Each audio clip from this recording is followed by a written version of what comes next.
How do we say Happy Star Wars Day? I think we just say it. You want to say it? You know we're live right now, right? Wow, I love that this just slowed down.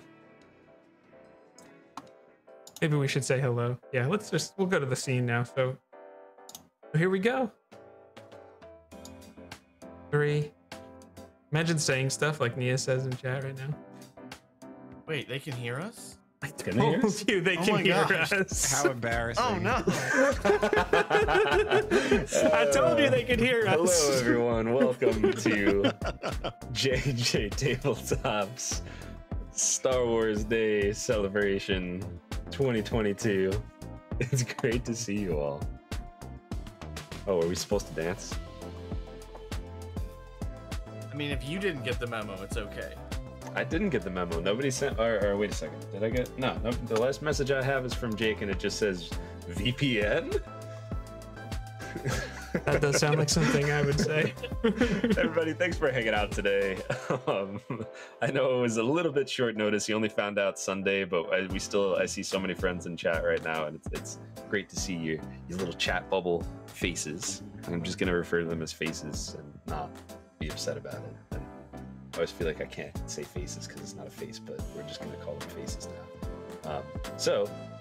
I am Josh, the real Josh T of JnJtabletop, but you all know me. And you really, everybody here knows everybody, but this is gonna go on YouTube. So why don't everybody introduce yourself and let them know something you like about Star Wars, whether it's your favorite Star Wars fact, your favorite planet, favorite moment, favorite anything you like about Star Wars that you want someone to know, just because it's Star Wars Day. You know what? I'll go first. My name is Michael. My username is Mr. Yoda I Am. And that may give a slight clue as one of my favorite things about Star Wars might be. I mean, you know, I also may have a Lego Yoda right back there as well. But I am a huge Star Wars fan, as the name implies. Who's next? Just tag someone. I'll go next. You. Oh, no, Izzy. My name is Izzy. My favorite thing about Star Wars, oh, this is gonna be cheesy. Hope you guys are ready. Hope there's some mice out there. My favorite thing about Star Wars is the memories that I've made, like with my older brothers, because they were the ones that introduced me to it. So, kind of just like the idea of Star Wars in general. I like that because it's like a conceptual. It's my favorite thing about Star Wars is the friends we made along the way. You know, I love that. Oh boy, Izzy, tag someone next. Jake, you are muted, sir. I'm Izzy. gonna make Jake go then. I go. All right. So yes, my name is Jake. Jake, you are still _here. muted, sir. I don't think I am. He's super not. I'm super Oh not my muted. How embarrassing. Anyways, I'm like, I don't think it's me. Jake, I had you muted, sir. He hates me, guys. This is what I do with JnJake. This is the inner turmoil. I'm sorry. But Star Wars, it's all good. Star Wars is special to me. My screen name used to be Obi-Wan Jacoby, and I just love so many things about it, but I think the biggest thing to me is, this is gonna sound so cheesy, but my favorite character is Obi-Wan Kenobi because of how steadfast he is, no matter just how much crap hits the fan in his life. No matter what, he stays the course, and I just find such hope and strength in stories like that. That's why, like, someone like Sam from Lord of the Rings is like my guy, that kind of a thing. And that's one reason why I love Star Wars. And how about you, Evan? What you got? What's up? It's Evan, aka FBO. My favorite thing about Star Wars, I've said this on multiple occasions, I'm really not a Star Wars guy. But the reason for that, I have discovered, is not because of Star Wars itself. It is because of how the writing tends to go. So my favorite thing about Star Wars is the world, the vision, the possibilities that it contains for interesting stories, and how they've managed to look at this endless scape for interesting stories and pull nothing out of it to make movies. But no, like, it's the little things. Like, I love lightsabers as a concept. I don't care about Darth Vader's lightsaber. I like lightsaber. Does that make sense? That's where I'm at. Yes. I love the concepts, They're awesome. the characters, the places. There's just so much to it that I find really fascinating. Josh, what's your favorite thing about Star Wars? I definitely it's fun. Like, I feel like I identify with a lot of the things that you guys said, which is, like, you know, I guess to be expected. But, like, oh man, it's gotta be a combination of what Evan said and what Izzy said, honestly, because, like, one of my best friends currently, and my best friend all throughout, from 4th grade on, you know, throughout like all of high school and everything like that, I used to go to his house, and we would like, he had like every lightsaber, and we would literally just have lightsaber fights. And that was what we did. It was like a sleepover, and it was like, yeah, we beat the hell out of each other with lightsabers, and it was great. That checks out. And, yep. and you know, like, aside from that, just, I don't know, Star Wars conceptually and the world building and everything like that. Even though it's like, it does this silly, like, this planet is known for this one thing, where, like, this is an entire planet that's a desert, and this is an entire planet that's ice, and this is an entire planet that's a city, and, like, Yeah. you know. But there's, like, there's something that I love about that at the same time too, you know. Of course. But I also love Star Wars because I think it's funny. Freaking George Lucas, man. Freaking George Lucas. I'm making a new Star Wars. I'm doing it by myself, and there's going to be all Jar Jars this time. Why'd you do it, George? Star Wars Episode 10. Oops, all Jar Jars. Oops, all Jar Jars. There you go, Tommy. There's your Jar Jar. Oh man. You say that, but the next thing you know. Buy it back from Disney for $12 billion. Because I don't care about money. I just want to tell Star Wars Jar Jar stories. Kenobi did really well, and so I decided for the next show should just be about Jar Jar's home planet, and just all about life and culture there. It's called Jar Wars. There it is. Silver platter. Well done. Well done. Oh my goodness, wonderful. I don't know how much experience anyone in chat might have with this game, or how much experience anyone at this table, this virtual table place, might have with this game. But I assume for most of us it's going to be 0, and for the other 2 of us it's going to be minor. But essentially, if you couldn't read from the description, or if you didn't watch our YouTube video, or if you didn't read on Twitter, and you're just here and you're just like, what are all these people doing on this screen? Well, I'm going to tell you. We are here playing Edge of the Empire. We're going to be doing the beginner game. Really just because it's just the easiest thing to do, and we're all like very busy, and you know, and it's good. It's actually good. Star Wars Edge of the Empire and Age of Rebellion and Force and Destiny, they all run off the same system.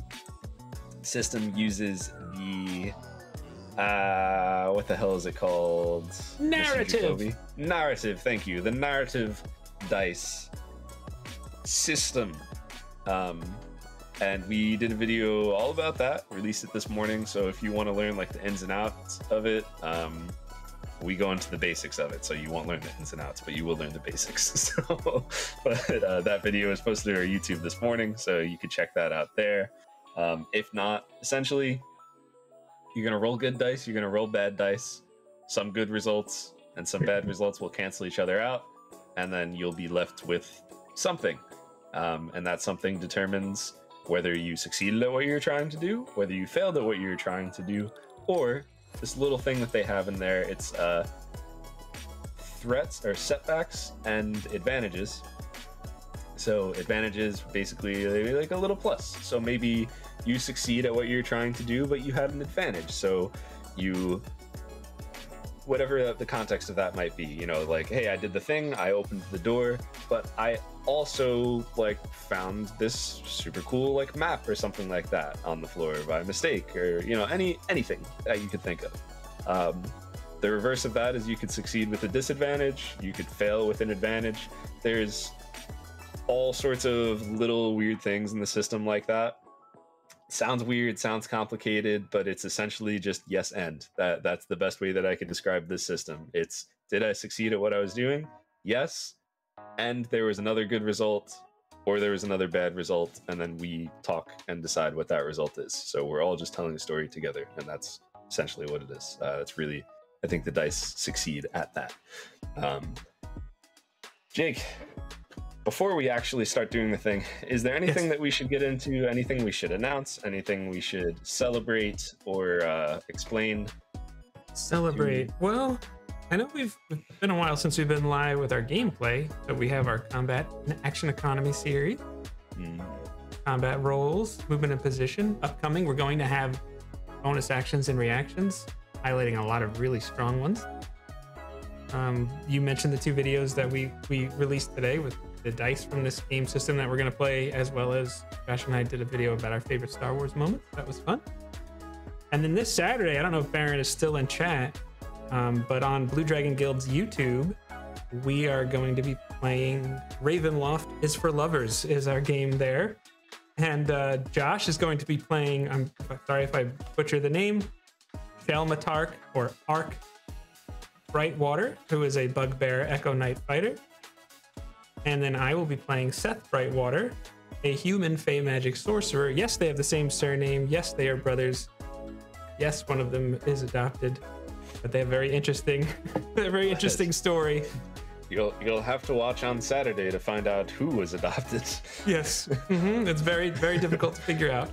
But the Fey magic sorcerer that I'm playing is going to be the homebrew that I put together that Josh and Evan reviewed on our channel, which is really cool. Yeah, but yeah, 3 words. We described it as a big yikes. Yikes, and you're out. Anyways, but yeah, so that's and then Nia, it's not going to be a one shot. It's going to be a long form campaign, but it's probably going to be like maybe once a month or kind of like as we can. So it's definitely something that's going to be happening. But we're super excited to get started with that. And Baron has been putting a lot of time and effort into this for the Ravenloft campaign setting, and he's got a lot of fun ideas. And that's it, right, Josh? I feel like we're forgetting something. Like maybe is there like a milestone or something? Like, did someone have a birthday? Oh, that's right. Well, Michael recently had a birthday. Yeah, that's got to be it, right? Michael did have a birthday. That's not what I was going to mention, but I wanted to mention it because milestone came up. So happy birthday, Michael. Michael is now 50 years old. He's being kind. I'm 52. But... There it is. Yeah, for the last 3 years, every birthday is Michael's 50th birthday. How long have you been 50? A while. It's been a while. But Josh, wait, you're not talking about what happened this morning, are you? Oh yeah, no, I am talking about what happened this morning, as well as what happened last week or the week before. Well, I'll say what happened recently. You want to talk first? You want me to talk first? Yeah, so who talked first? You go, I'll follow up. as you know, the main thing we do is YouTube, and you guys brought us to 1,000 subscribers, and that was super exciting. And we're still trying to figure out ways to really celebrate that and thank you. And we will, and it'll be fun. But the other side of 1,000 subscribers is that means something. That's a big milestone for YouTube. So what happened this morning, Jake? Oh yeah, we're YouTube partners now. We got approved. Mm-hmm. Yeah, that happened. So we did the thing. Jake and I both quit our jobs this morning. I hired a mariachi band to follow my boss around all day today. And changed the words so that they were saying nasty things about him. Oh my gosh, I love that. No, obviously, you know, we're just gonna keep going as normal, but you know, this is our first step into a larger world, and it's very exciting, and it's because of you guys. So we appreciate you. Thank you for getting us there. Mm-hmm. Well said. Well then. Follows it up with a nice yawn. I love it. It was on purpose.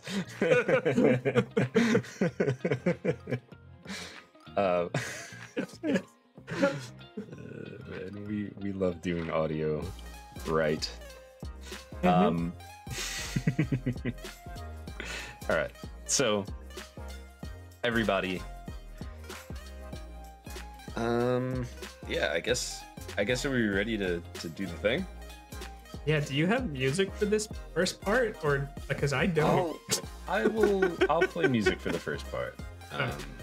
I'm sorry, I know we didn't test it first. Yeah. I will. So bear with us if the audio is a little spiky.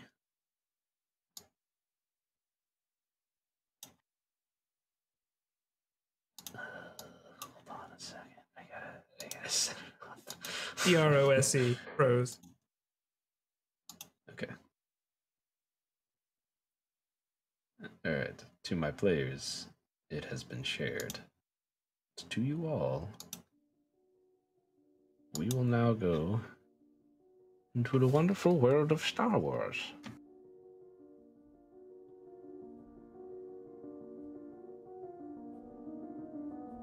The title of this adventure is Edge of the Empire beginner game. No, I'm just kidding. The title of this adventure is Escape from Mas. We'll call it Shuta. I don't know. Shuta. So it is a period of unrest and opportunity in the galaxy. The Galactic Empire struggles to maintain control in the midst of civil war. Meanwhile, scoundrels and smugglers, explorers and expatriates, and fringers of all types scramble for a living on the edges of galactic civilization. It is a hard life, but these renegades have more freedom and opportunity than any citizen of the core worlds. On the desert world of Tatooine, a few such renegades have run afoul of a local crime boss, Timo the Hutt. Trapped in a tiny spaceport of Mos Shuta, the renegades have no choice but to steal a starship and flee Timo's forces. Fortunately, a suitable starship has recently docked at the landing bay. A freighter called the Crate Fang, captained by a Transdoshan slaver named Trex. And it's very hard to read Trex as anything other than T-Rex, FYI. As they flee through the sun-baked streets, the renegades duck into the local cantina to hide from their pursuers.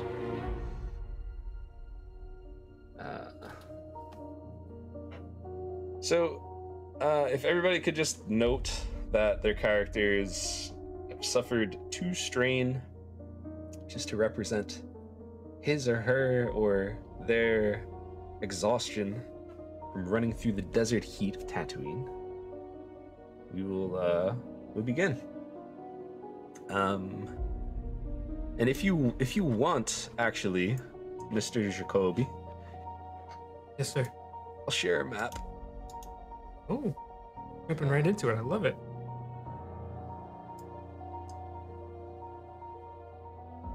So,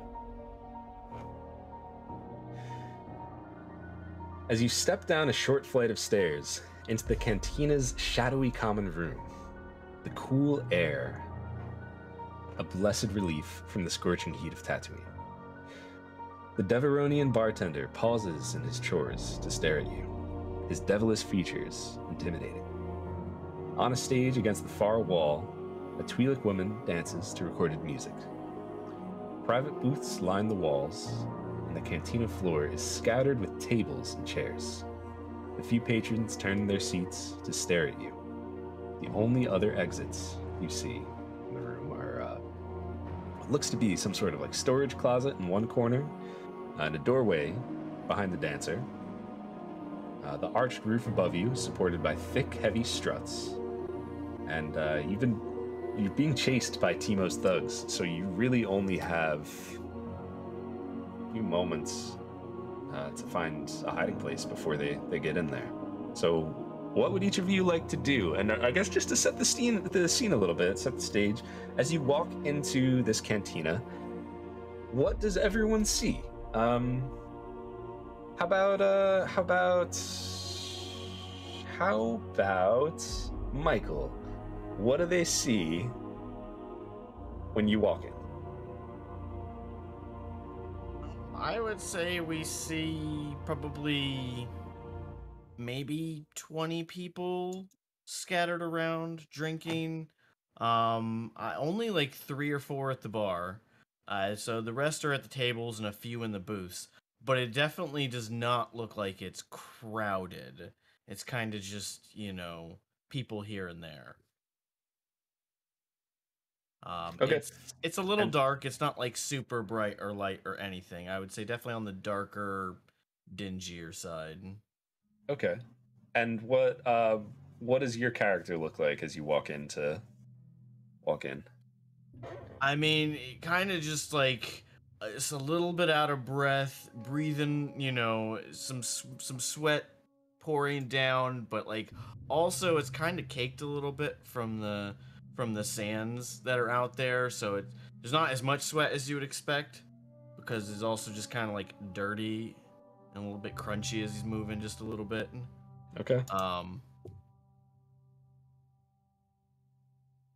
Anybody else want to describe a little bit about their character? Or anything that you'd notice in the room and want to shout out that you think might be in a place like this? So I'll describe my character. Sure. She, even though it's hot out, is definitely still wearing some sort of a cloak. Once they got in, she would have put up the hood, trying to obscure her face a little bit more. Just like profusely sweating. Like almost like, how is she making that much sweat? And then you can't really see anything else because it's obscured by the cloak that she's got on, which is, it's probably going to be the same color as the sand and the dunes outside. Okay, so kind of like the classic Star Wars, you're on Tatooine and you have that one cloak that like they all have anytime anyone's like trying to lay low in Tatooine. Yeah, exactly, the stealth poncho, if you will. I love it. I'll go next. Say behind Mathis and Oscara wheels in a droid, probably about maybe 3.5 feet tall at most, cylindrical, two legs with wheels that seem to kind of be back a little bit as the front piece supports this like tripod-like support base. I think there is definite wear and tear. Kind of looks like this droid has seen some action, seen some carbon scoring and weathering. Whether it's sand or age might not be readily clear. but the top piece of the dome just like looks around as you can see the little camera is trying to figure some things out as it's taking in the scene in front of him.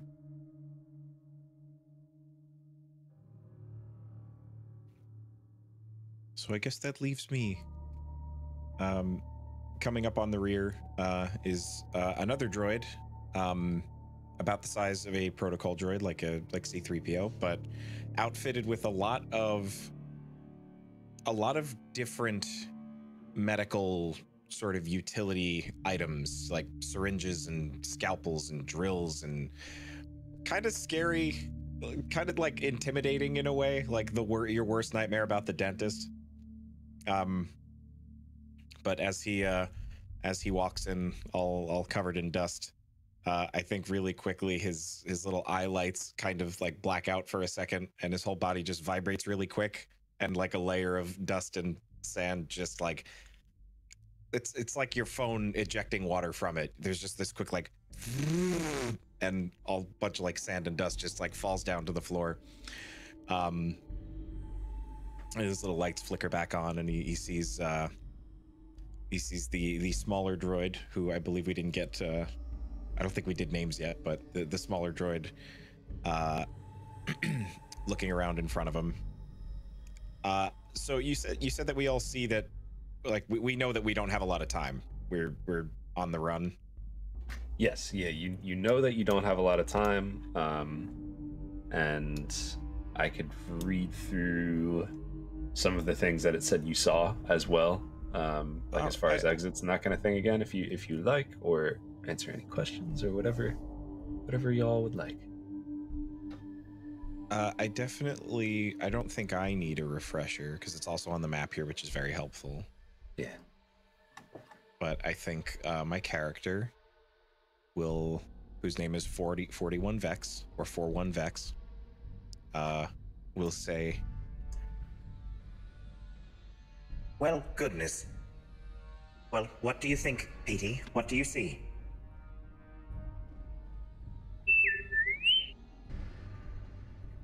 Which translates into... Actually, who speaks binary here? Does everybody speak binary? We could say for easiness sake that everyone does, but we could also say for comedy's sake that maybe only one or two of you do. I don't know. Whatever you want to say is fine. I'm sure Vex does, but... either way, Michael, do you want to speak binary and understand like Jake's character? I feel like Mathis would.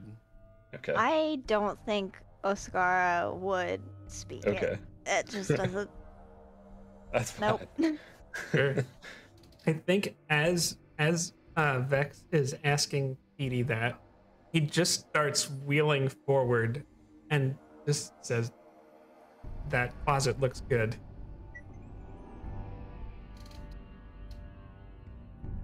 And just hear as he starts moving forward. I have a question. Sure. So I know we're on the run. The bartender was staring at us. Behind the bar.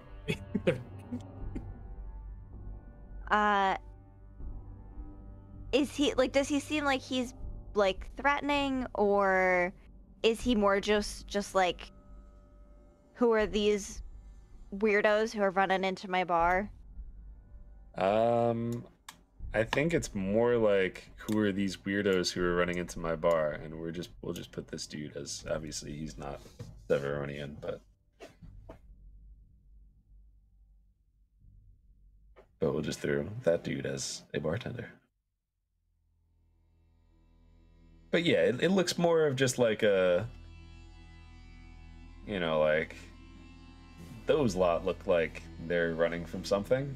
Like that kind of thing, like, okay, like what's going on here?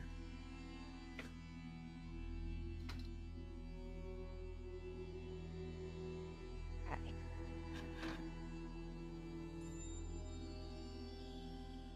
So you mentioned a closet, you mentioned a Twilight dancing. What else did you say? Yeah, all right. So basically the exits from this big room that you notice just walking in, there's some sort of doorway behind the dancer. There's an arched roof above you that's supported by thick, heavy struts. And then there's also a storage closet, behind the bar, as well as just a bunch of private booths and those tinks.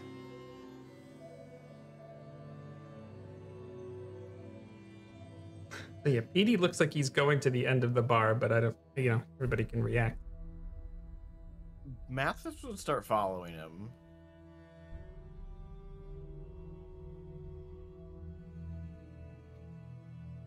In fact, Vex would follow too, and probably along the way try to, like... How was everyone's thoughts on the weather?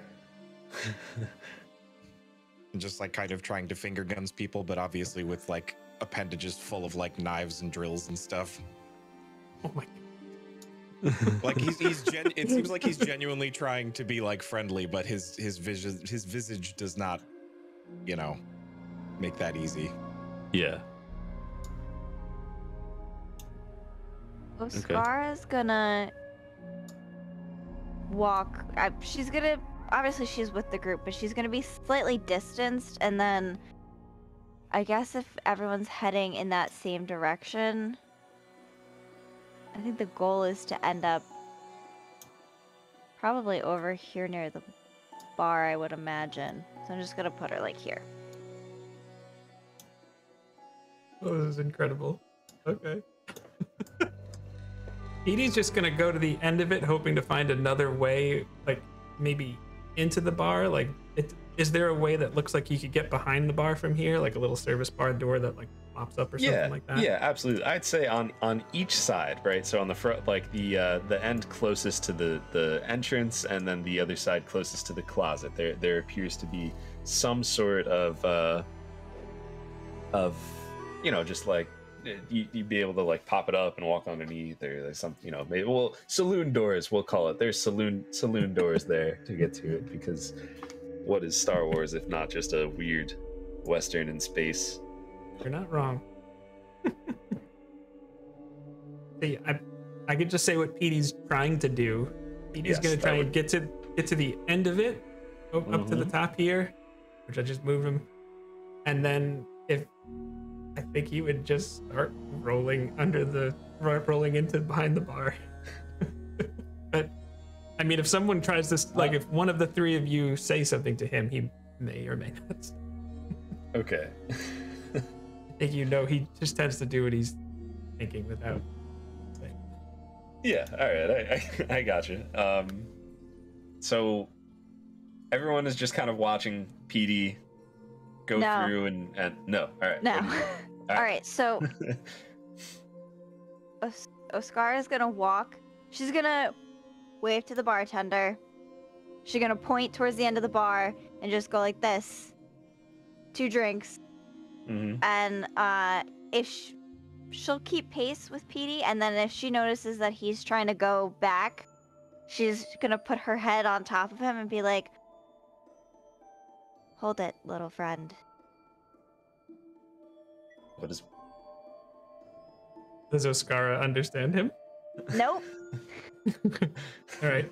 He kind of you just see like he's moving forward, and then his little dome just does like a 180 to look at you as he does that little, and he stops moving, but starts to kind of like jiggle back and forth a little bit, like like he's dancing with the stress. Mathis, what is he saying? What are you saying? But I want to hide in the closet. He's saying he thinks we should hide in the closet, and it's behind there. Gonna lean forward. She's kind of just looking down. I'm assuming we have our drinks at this point.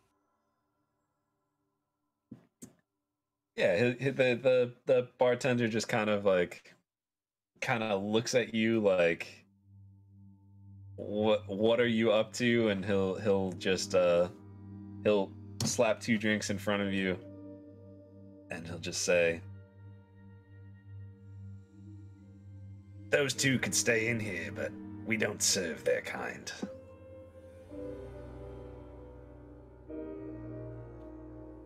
You know, I think maybe for 100 credits, we should maybe put them in the closet back there just to keep them out of harm's way. He holds the door open. I slide over And the says- credits. And says, "What closet?"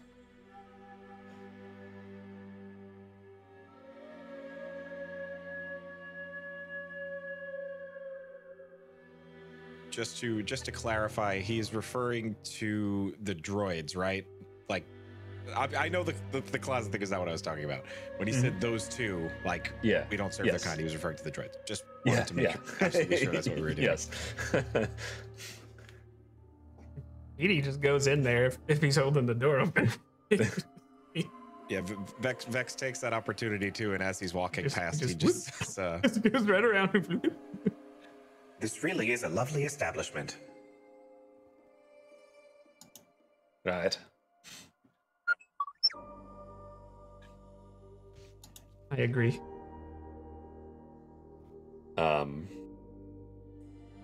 He'll look at Oscara and Mathis and just say, "Just the droids then?" I'm feeling very droidy, and then I walk in the closet.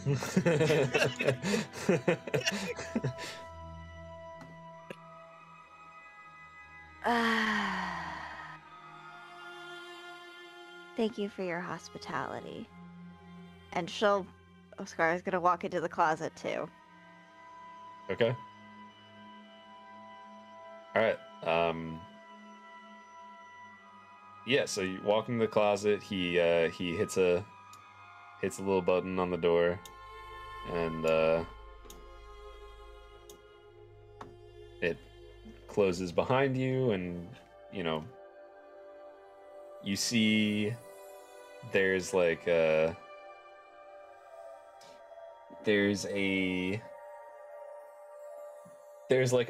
little like interface for you to connect with, like opening the door and that kind of thing, and like for I'll just say a human, just for easiness sake, a human would be able to like use it. And then there's also that USB port that R2 units use as well. And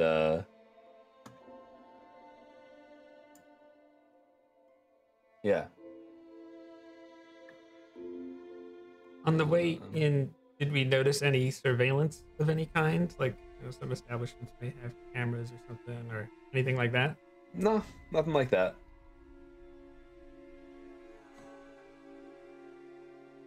So, and there is actually okay. All right, Jake. Yes, actually, there is one camera that there were we'll say there's two cameras that you saw as you walked in the place. Okay. Any reason that you ask? Petey his head just kind of like rotates around a little bit as he's just looking at the three others for a moment to see what they do before he does anything.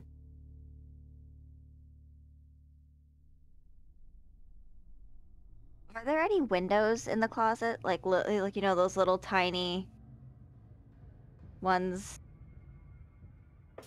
There is one little tiny window. Okay. That's on the see where I just put the token? On that like kind of right side. It's like right there.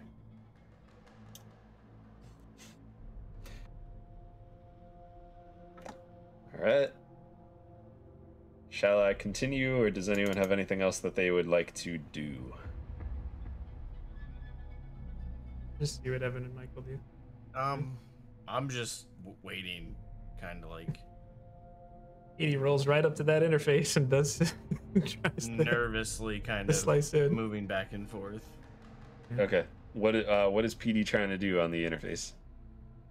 Just to see if he can see the camera feed. All right, sure. Yeah, so we will do our first dice roll of the night. Just roll computers. It'll be basic difficulty, so that's 2 of the purple dice, and I believe you have what? A lot. Like yeah. I have 4 proficiency, 1 ability. Okay. This is what I do. Yeah, you're I got it. able to. Okay.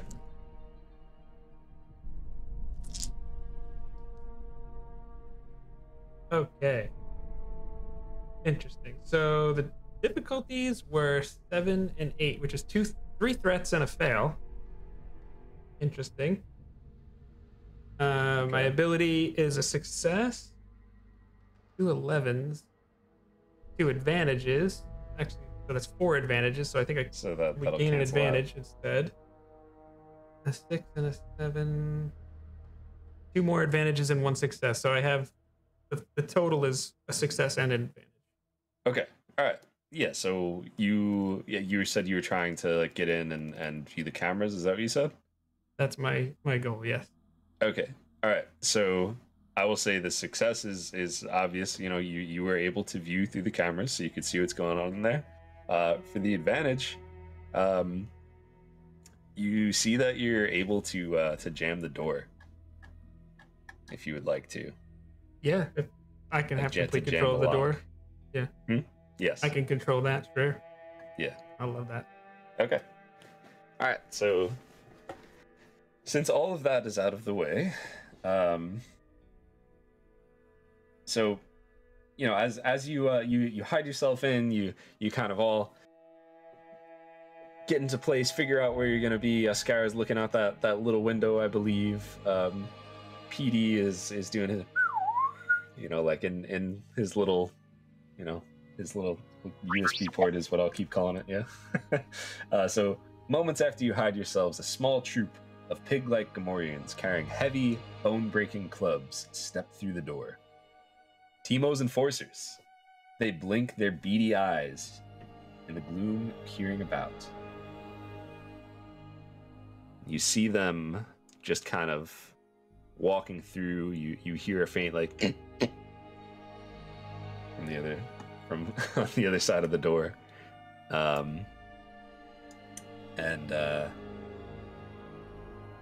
through the camera, PD sees the bartender just shaking his head and pointing to the door. And with that, they kind of whine and make some sort of complaining noise, and seeing nothing of interest, they turn and they leave. But you do know that they'll probably keep looking for you until you take them out. So what the book says, with their backs turned, this is the perfect moment to strike. But you don't necessarily have to do what the book says. I will just read that for you. I think if it works, Petey will use his little hollow projector to show a little layout of what's going on. Yeah, we'll say that works. Yeah, okay. All right, so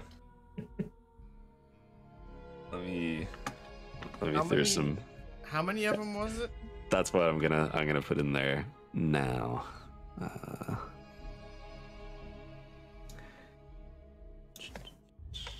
I'm gonna make these guys a little bit bigger, just because I feel like they're big, you know, big boys, big boned.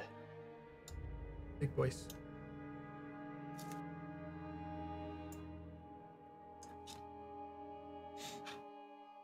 There's 3 of them in there. And you see them kind of looking around, getting ready to walk out and continue their search.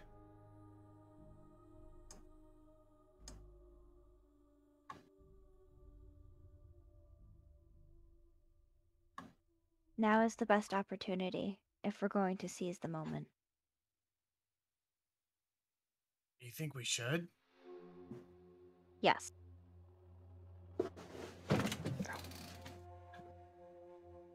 Edie, open the door.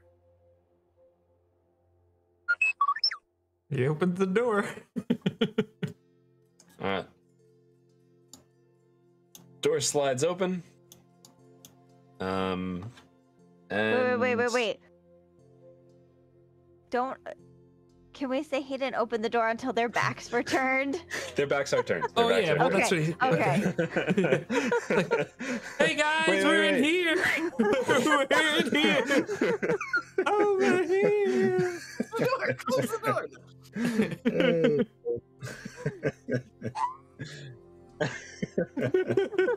That's great. Okay, so for this round of initiative, essentially, since you hid successfully, you could go in whatever order you would like. So whoever wants to go first, just PD will go last. PD will go last. He opened the door. He's that's his role. Okay. Scar is gonna go first. We got a little music.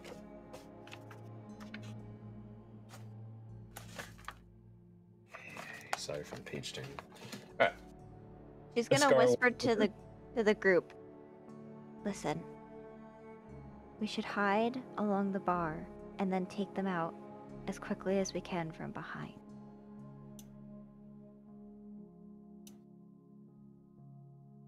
That's all she whispers.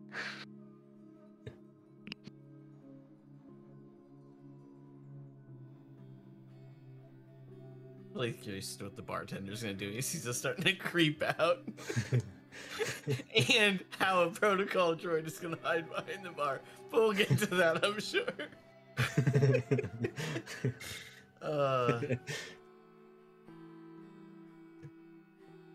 So I guess we're like coming out to here, being like crawling out. Yeah, that's fine. That's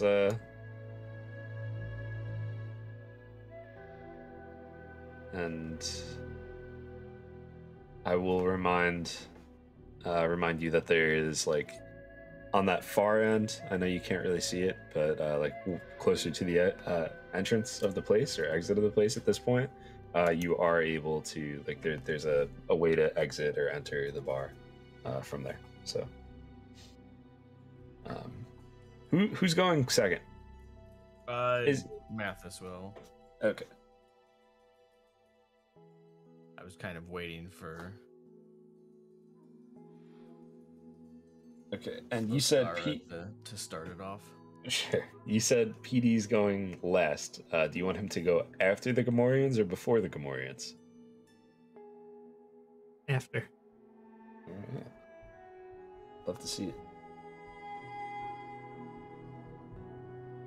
I have an ability called Plucky Little Droid, and I'm just here for whatever that means. All right. Okay.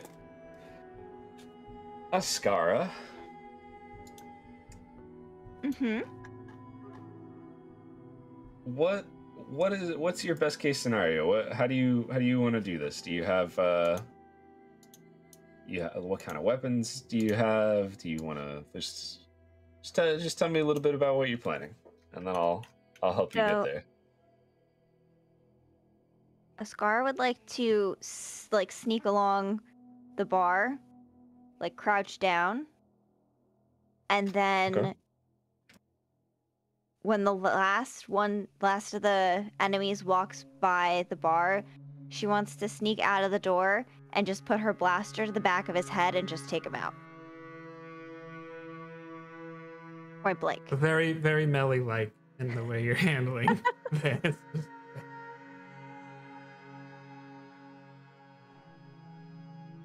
Yep. Okay. All right. So you want to go like over to here, right? Mm-hmm. And then just as they're kind of doing their thing, walking out, you want to like pop out and bah! Yeah. Get him? Okay. Yep. Okay. Very nice. Very nice. Does anyone have anything that they want to do that would be like messed up by Izzy taking this action or whatever, anything you want to try to set into motion before Izzy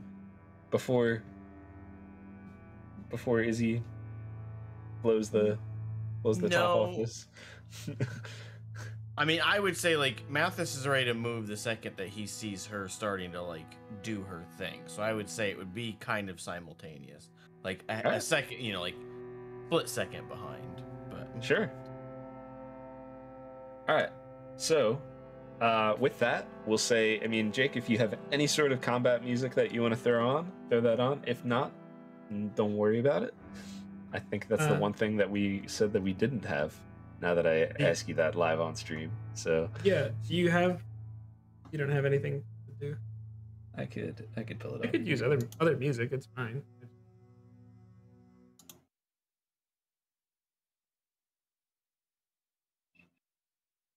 Do you want to use other music?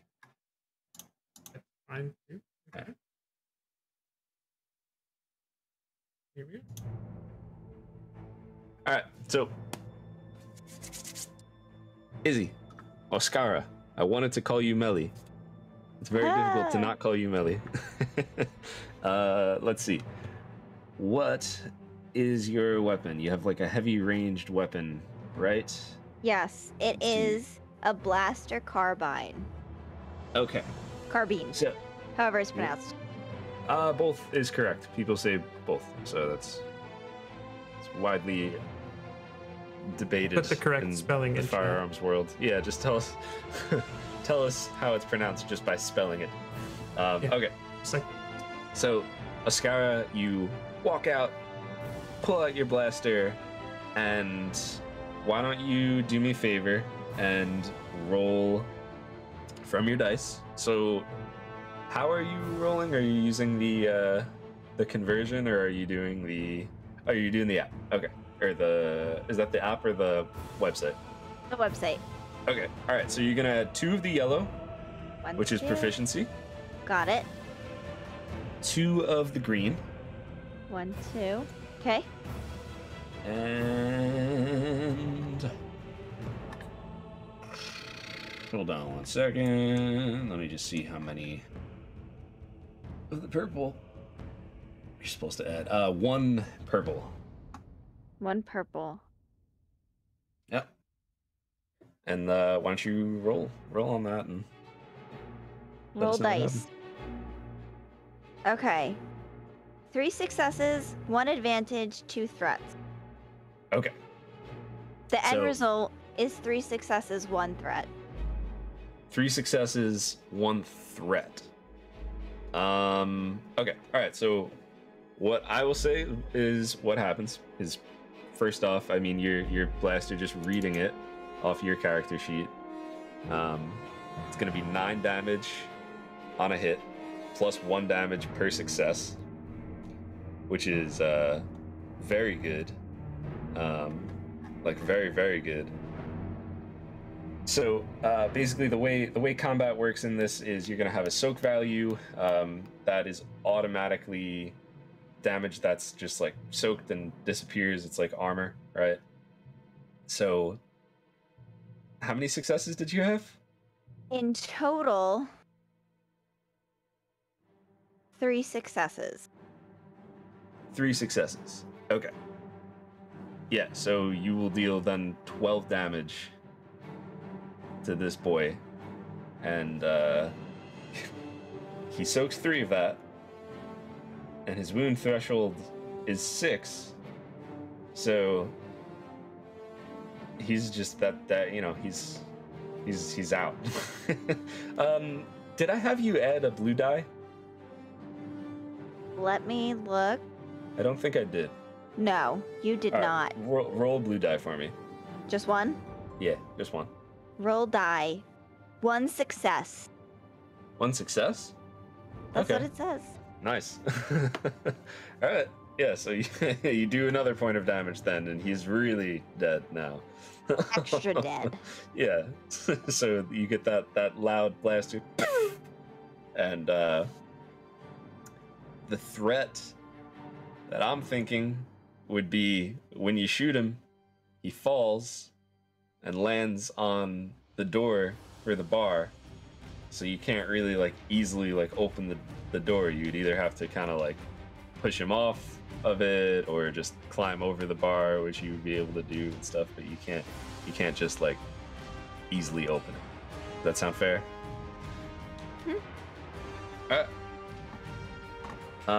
Would you like to move at all or do anything else aside from the attack, or just kind of call it an attack? How many things do I get to do per turn again?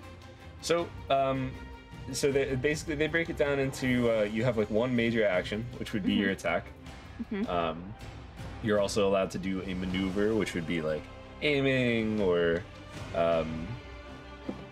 assisting in something someone else is doing, which will give them a blue die. You could take a guarded stance, which basically gives a setback die to anyone that tries to attack you. You could take cover in the environment. You could move, manage your gear. Okay. And then you also have incidentals, which are like you could talk or like just like basic like free actions, that kind of thing. Okay. So Ascara, she'll step to the. She's gonna step to the side. She's gonna kick the one that just died in the head and go, swine. And just step to the side. All right, you love to see it. Okay. Mathis.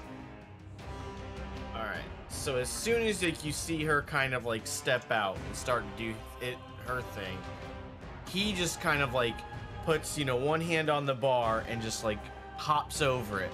And as he's doing that, you see his other hand starts to just like glow a little bit. Granted, there's a glove on, but you see it glow, and you just see him just like go and punch, kind of just like right below the neck on the back of the guard. Okay. Nice. Yeah, roll. I don't have your character sheet up at this second, but do you see what it has you? 1 yellow and 2 green. So roll your 1 yellow and 2 green, or a d12 and 2 d8. And then you could add 1 d8 that's going to be a negative to that as well. It's not a negative, it's just, it basically represents that it's an easy challenge. So there's no like AC or anything like that. It's just depending on what kind of range you're at or how difficult what you're trying to do, like that's... So wait, what color is It's a that? purple die. It's purple die, yeah. Sorry, I thought you were rolling physical dice. No. That app is way too good, or that website. It's so good, yeah. That's Yeah. It says everything for you. So 3 successes, 1 advantage. Actually, hold on. And 1 threat. The advantage and the threat should cancel each other out if you had 1 advantage and 1 threat. Okay. So 3 successes? Yes. All right. So, with your shock gloves, you deal 3 damage on a hit. That's 1 damage per success. And that was, what, 3 successes? Yes. All right. So, you... yeah, I mean, you hit him. He's gonna soak 3 of that and take 3 wounds, which will put him at half health. And is there anything else that you would like to do? There's no like opportunity attacks or anything like that in this game. You could freely move about the battlefield without worry of getting clapped. I mean, how much would I be able to move? Where would you want to move to? could I dive back behind the bar?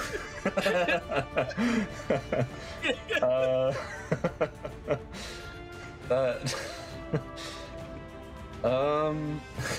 it seems a bit much. Let's see. I would say like you could get to the bar, but you wouldn't be able to dive back behind it. If you did, you would take another strain.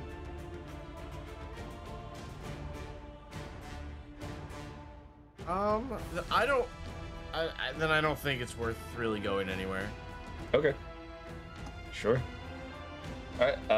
But there is a little bit of look of fear on Mathis' face, because like he saw what Ascara did, and then just like sees the one go down, goes and hits him, and then he's just kind of like standing there, and it's like, uh-oh. 41 Vex. It is now your turn. Boy. I think Vex is going to start heading out of the room, but he'll turn to PD as he's walking out and he'll say, See what you've done now. and he'll walk out. As he's passing the bartender, he'll say, Sorry about all this. and he will raise his blaster in his hand that has fingers, and he will try to shoot one of these guys. I don't know how far I can move. I mean, I know you said that it's like pretty free, but I imagine I can't run like the whole length of the place. I'd say you couldn't run the whole length of the place, but you could probably get like halfway down the bar. That's kind of what I was thinking, because I picture Vex, moving at roughly C-3PO speed. Exactly. He doesn't move. He doesn't move great, but he does reach up and pull out his blaster and try to shoot the fella that that Mathis just attacked. Okay. So let's see. I would call that. Let me know what I need. I would call that medium range. Mm-hmm. Which it should. Well, I guess it says it's so, medium. Oh, that's like a light blaster, medium range. Okay. So, what are you supposed to roll? What does it say next to it? Two greens, 2 ability dice. 2 greens. All right. Yeah. Roll 2 greens and a blue, and 1 purple. So the reason that I'm giving you all a blue to add to that is because you're surprising them. So I think that there's no reason why you shouldn't have an advantage on them. Okay. So the total was 3 successes, 1 advantage, 1 failure, which end results in 2 successes, 1 advantage. Okay. All right. So my blaster says it deals 5 damage plus 1 per success. So I guess that's a total of 7 minus the soak, which was 3. Yes, exactly. So you deal 4 damage. He had 3 left, so that you fire your blaster, and I just imagine he kind of spins around and. Well, actually, you said there was an advantage, right? Yes. What do you think the advantage might be? The first thing that comes to mind is this all happens very quickly, I imagine. So Mathis is still standing right next to him, right? Yeah. So I think that he falls either toward the other guy, basically impedes the guy on the other side of him, whether it's like he falls and like knocks into him, or just kind of falls in such a way that he would have to kind of climb over him, just to hold him up just enough. Yeah, so it's just gonna basically minor or majorly inconvenience the other Gamorrean thug, where like he now has a dead weight on him, that he's gonna have to deal with before he does whatever it is he tries to do. Yes. Okay. All right. Yeah. So that happens, and that brings us to the Gamorrean. So he will.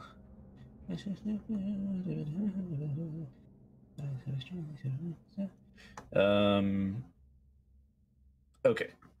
So he is just gonna kind of. They'll just push the body off of him.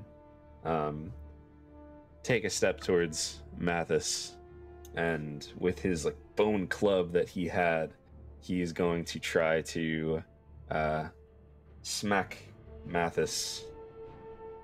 And you ever have just so many tabs open? You know? Yes. Me too. I just have more monitor real estate. You do have more monitor real estate, yeah. All right, so basically that's going to add difficulty to what he's trying to do now.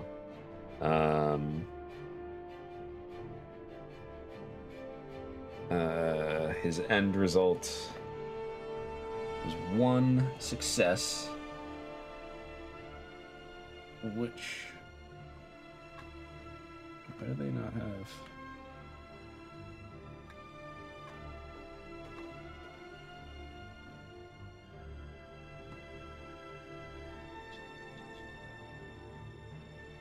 Pardon, give me 1 second. Okay. Alright, so he will deal 5 damage to Mathis. What is your soak? It is 4. Okay, yeah, so you'll take one wound then.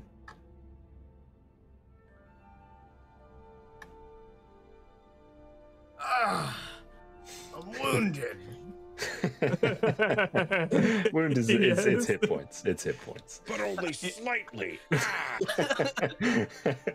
Yeah, you could tell that he like it almost feels like he used most of his energy and strength to push the other guy off of him and tried to like come and backswing with you and tap you, you know, with that club, and he just barely got you. That will bring us to Petey. Okay. So I don't know how far you're going to let me go with this, and depending on how far you let me go with this is going to depend on what I do with my action. But my thing says I have rocket boosters, and I want to use them because that sounds like fun. All right. So he just, in the midst of all of this, he just kind of rolls out of the closet. You just see those little things come out from behind his legs, and little fire go. And he just takes off almost like a missile headed towards the Gamorrean that's near Mathis. And I mean, shoot, I'll say you could do it with, with rocket boosters. Yeah, absolutely. Yeah. Okay. You've seen R2 do crazier things than. Yeah. And so he's gonna like land, or he's gonna almost like crash into him. But when he gets near him, he has a melee attack, a fusion welder, which is his melee weapon. Okay. And that's what I want to hit him with that. All right. Yeah. Do you think?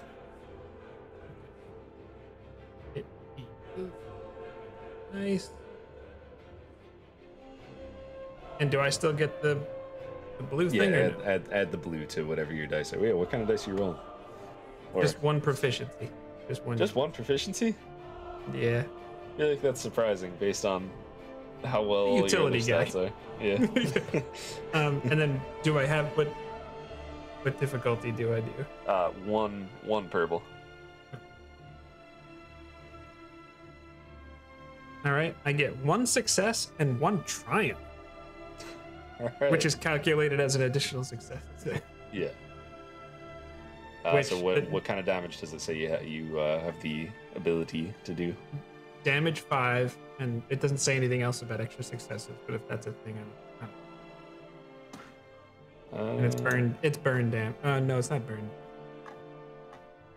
Maybe it's. I don't know. It's critical 4, whatever that.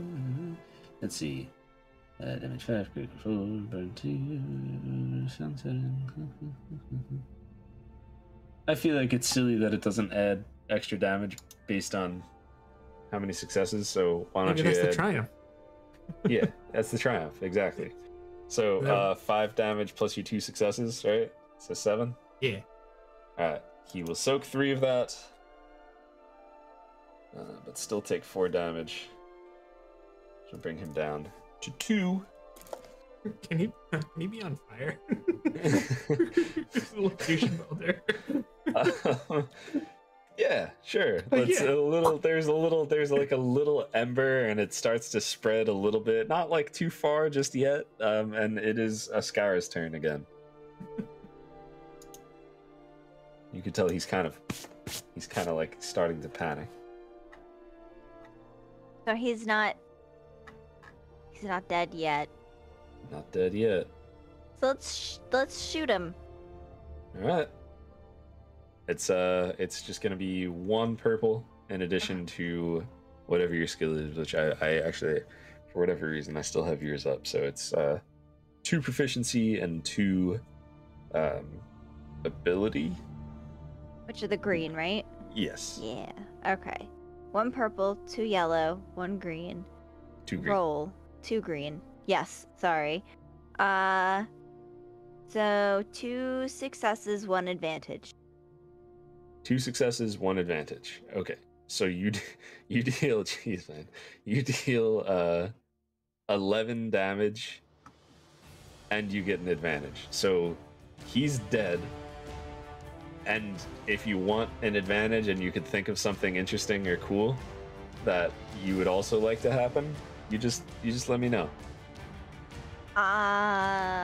Ooh, I don't know if this is possible, but can it be like the whole bar actually didn't like the hut, and so when we take out their guys, no one really is upset? They're all kind of excited and cheer.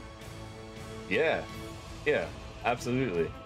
Yeah, so like they kind of waited until to see what the outcome would be, because it's kind of like when a certain faction is in control of a city, even if you don't like that faction, if the bruisers of said faction, the enforcers of said faction are there, they don't want to be the ones who cheered you on before you won.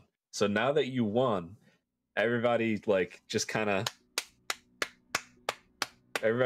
claps, and there's a couple like whistles and stuff like that, they approve. So you have done the thing, taken out the enemies, and since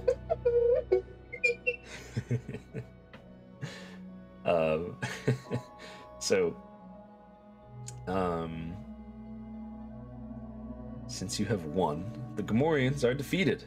The silence that follows is broken by a slow, unamused applause. The Deveronian bartender approaches and laughs a brittle laugh. I guess you're the folks who need to get off planet in a hurry. Good news for you is I know that there's a freighter landing. There's a freighter in landing bay Auric right now.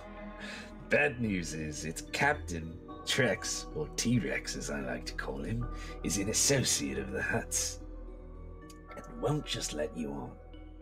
The other bad news is that the reason I know it's still in the landing bay is that it has a broken hypermatter reactor igniter and won't be flying anywhere until it gets a new one installed.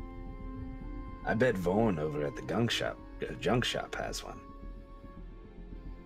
He then points to the door and he's like, now get out of my cantina.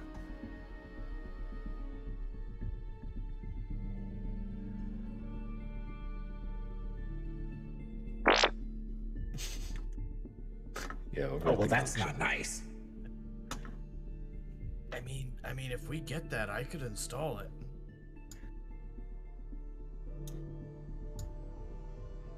Let's move.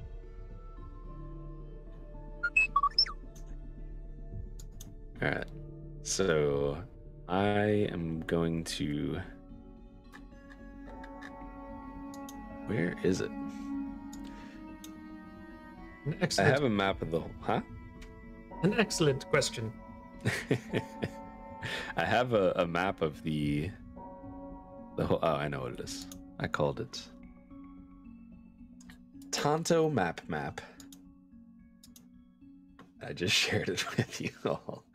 This is a map of basically it's like, for lack of a better word, we will call it the world map.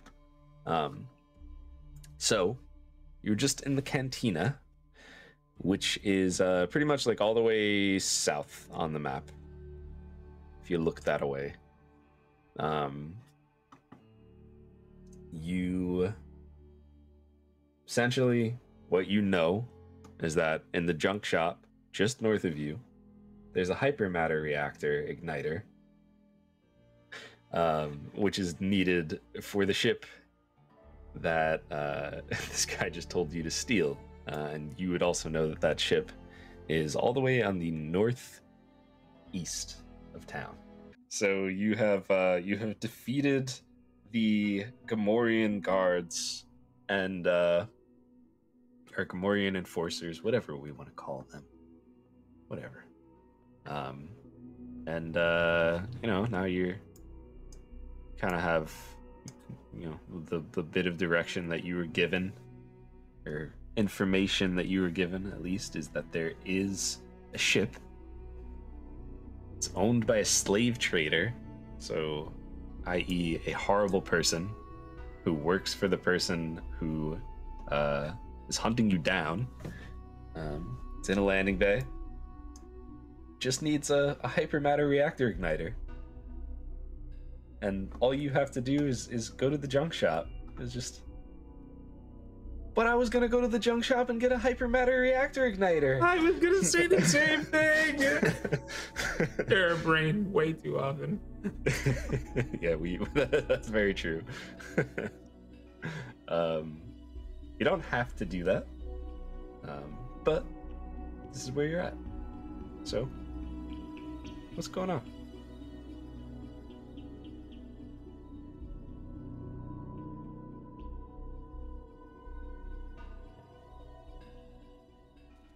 Mascara, what are you thinking?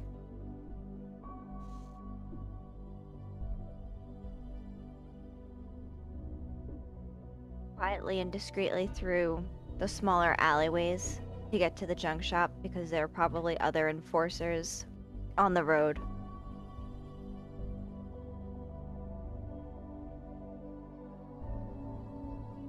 Get us there as quickly and quietly as possible, Sure.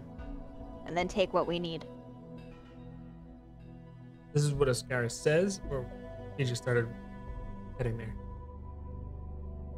Oh, I thought we were all in agreement that we were I don't know. If you start going, PD will follow. Yeah, I would start heading that direction. Let's go. Let's go. Wow, Vax, your voice is very different. I know. Oh yeah. Oh man, it's like when it's like in Return of the Jedi when 3PO is telling a story, and you know, it's just explosions and Boom! yeah. All right, yeah. So you're going through the alleyways, and you know, as you kind of pass through, you see in the distance there's a couple stormtroopers, you know, walking by and doing their thing. They don't seem to notice you, but you know, as you continue through the junk shop.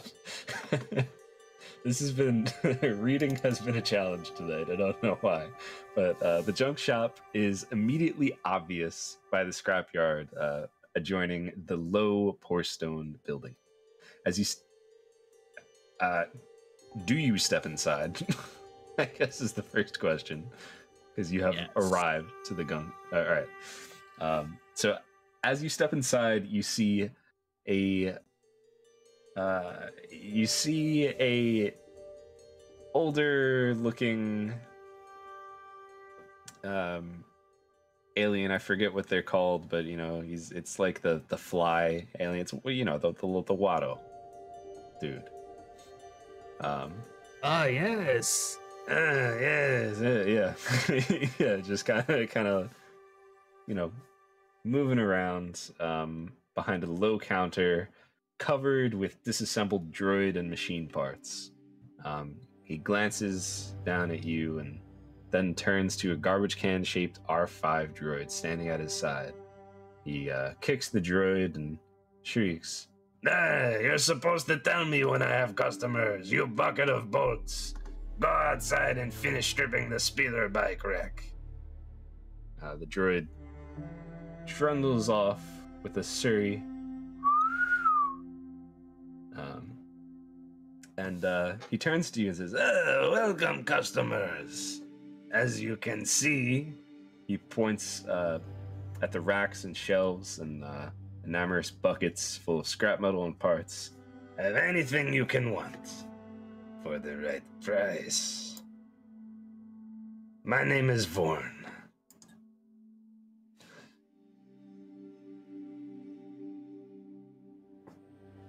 So, would that be something that I would recognize? What? A hypermatter reactor igniter? Yeah, I mean, if you started like looking through the shelves and everything, or the scrapyard or whatever, you would definitely you know what you're looking for. So you're pretty mechanically inclined. Like that's your main thing, right? Like Mathis is a mechanic. Yeah, I'd say you definitely know your stuff. Okay. Do I see it anywhere, like on the shelves inside, just kind of like going through and whatnot?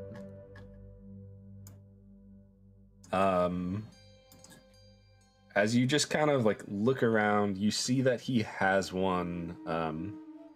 He has one kind of like in a shelf behind the counter, and it almost looks like he's pulled it for someone specifically.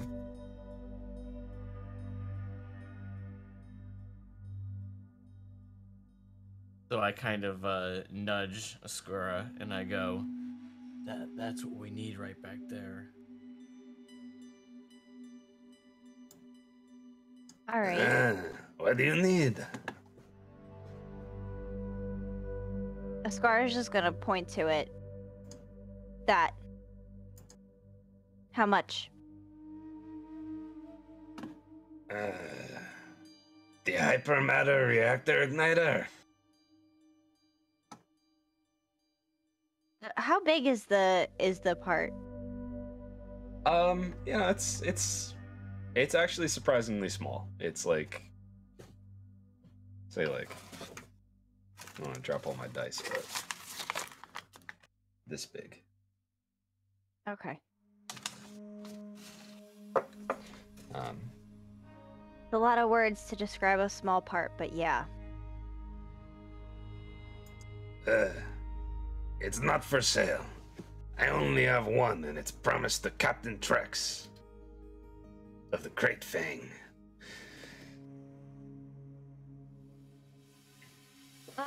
I don't know what the equivalent of this would be, but Oscar kind of, she's gonna kind of like posture. She wants to be intimidating towards him. Okay. Definitely wants to make it known that she's got a blaster. Yeah, it's pretty big, so it's like it's almost like hard to hide the fact that you have the blaster. So he definitely notices. And what do you? Okay, go. That's what we need, right? Doesn't matter if someone else needs it.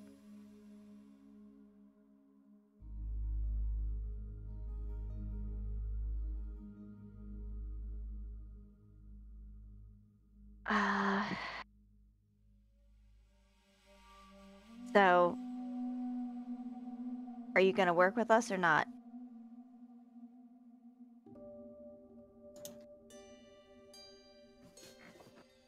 As I told you, it's already sold. Well, he didn't pay yet, it's promised.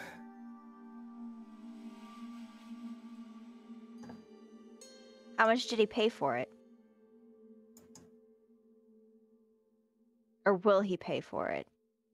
500 credits.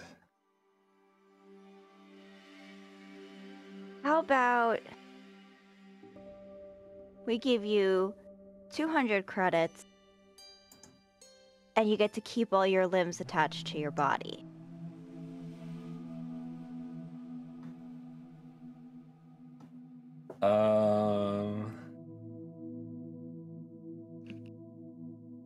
Why don't you make a coerce check? Which is going to be... so do you see where your skills are listed there? Give me 1 second. Okay. Yes, I see my skills. I'm not very good at this. So it's the D&D in me, but like because of context, I'm gonna say add a yellow to that because it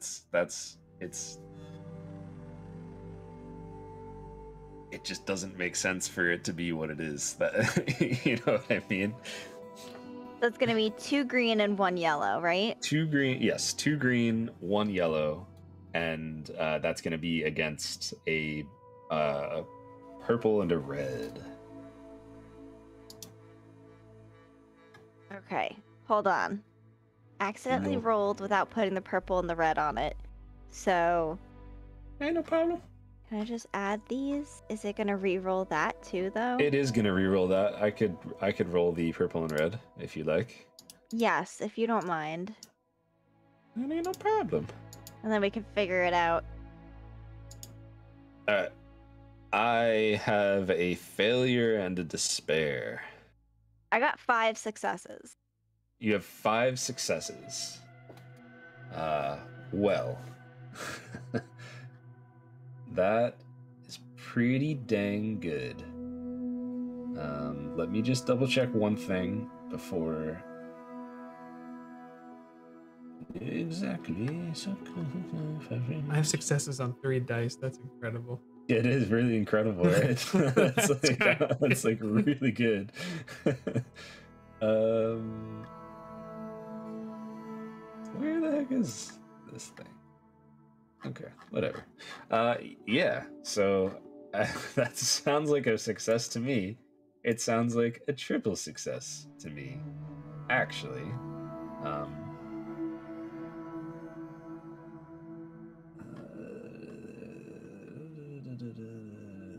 Yeah, that's fine. Yeah, so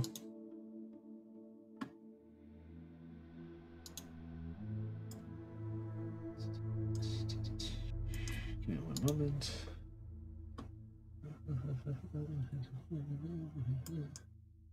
Despair just sounds awful though. It does sound awful. It's just another failure. So I'm curious, what is Vex and PD doing right now? I am very curious about that too. Edie definitely took note of the way he treated the Gonk droid.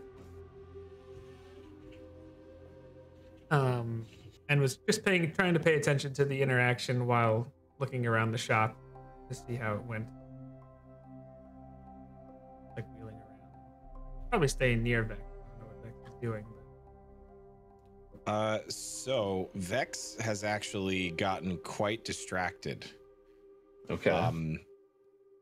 There is something I had to.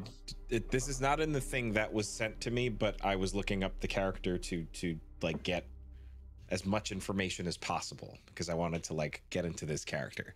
Sure. And one of the things that I found said that he has what I guess you could call it a flaw, whatever you want to call it, but he has an obsession with upgrading himself. He has an obsession of physical self-improvement as well as like software self-improvement, so like mental, like improving himself as a surgeon.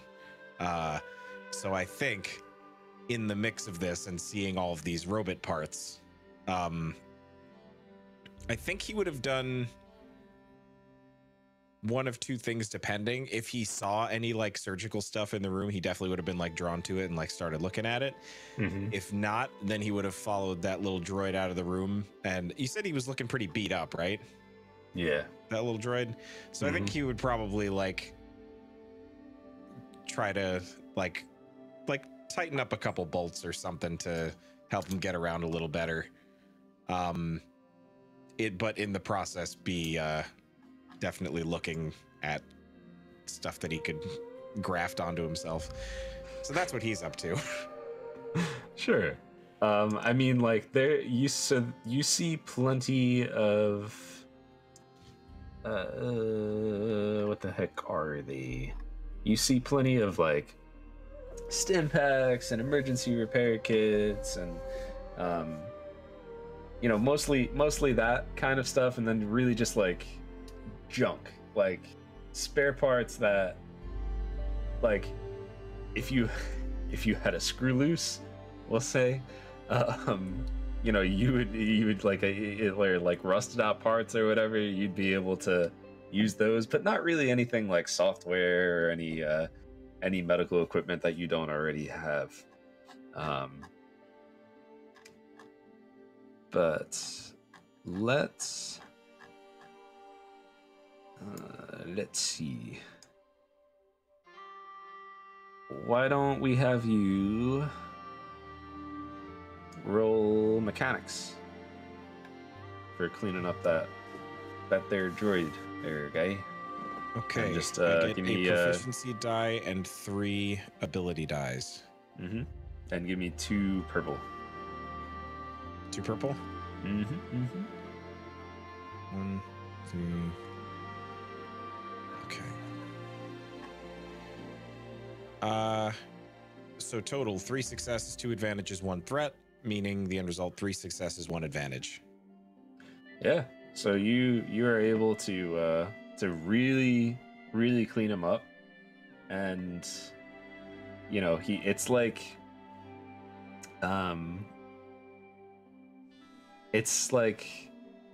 what is it?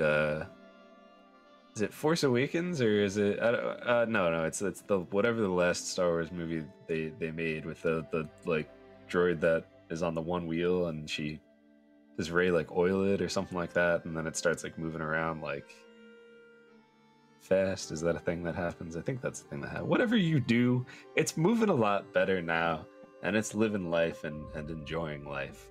And you've definitely improved the quality of life for said droid. What kind of advantage do you think you might have from that? Do you think you just did a really good job, or what?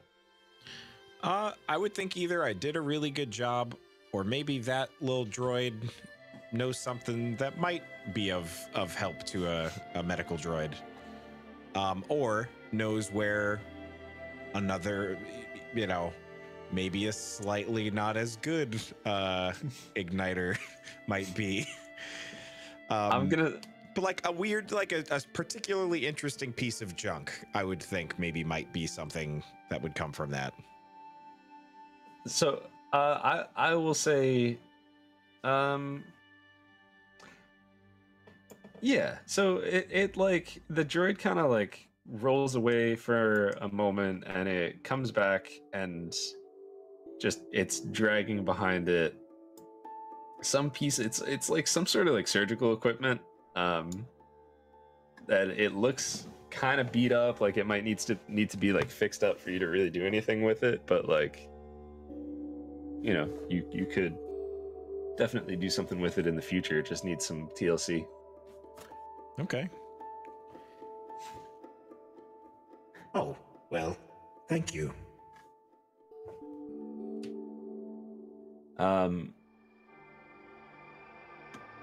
So you have succeeded, and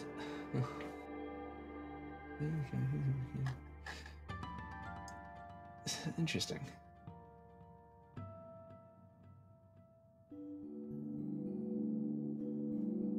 Okay, yeah. So you have you succeeded, Izzy, and he just kind of says after you.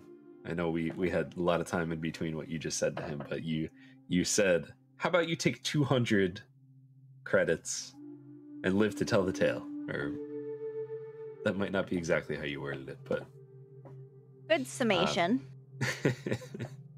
So you have said the thing, and he just goes, 250. 250 and you forget what our faces look like. What faces?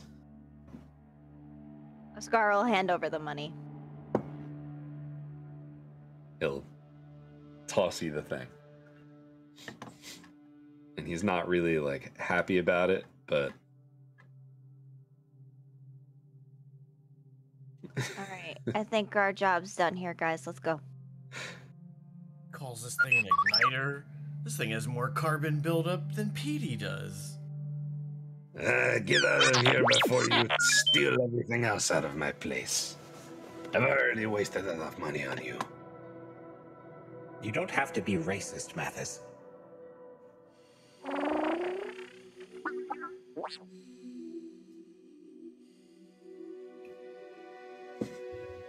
Couldn't have said it better myself. Petey just shakes back and forth a little bit. Really, Petey? When was the last time you had an oil bath? Anyway, let's go to the landing bay. He just goes on a soliloquy. Just ranting and ranting and ranting. I didn't know you knew Tolstoy.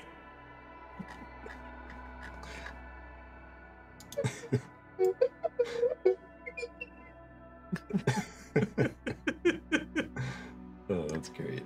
I love this. All right, so you are you're heading to the. You're heading over to the landing bay. Is that correct?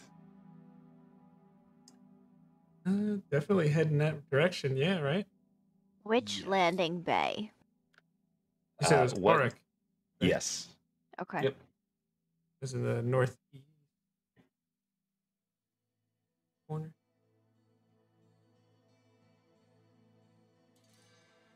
So, yeah, I mean, you kind of continue on your way to the What's the deal landing. with Trader's Ledge? Does it look like we could get a good look at the landing bay from up there? Yeah, definitely. Well, yeah, no, definitely. You think PD would suggest that first? I think you would. I think you would just kind of roll into Matt into the back of his leg, like he gives him almost like a flat tire, and then it just basically means look over there, and he over to the you see his little head turn at the ledge.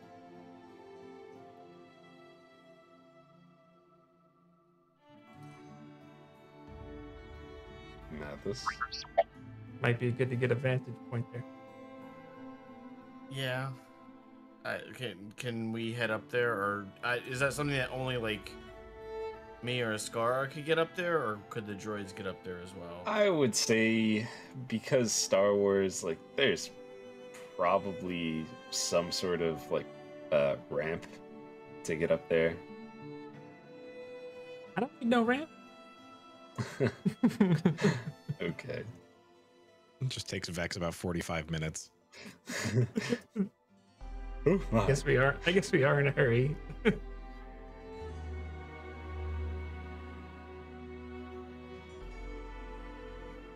If you- I mean, I could just go up there and take a look and see.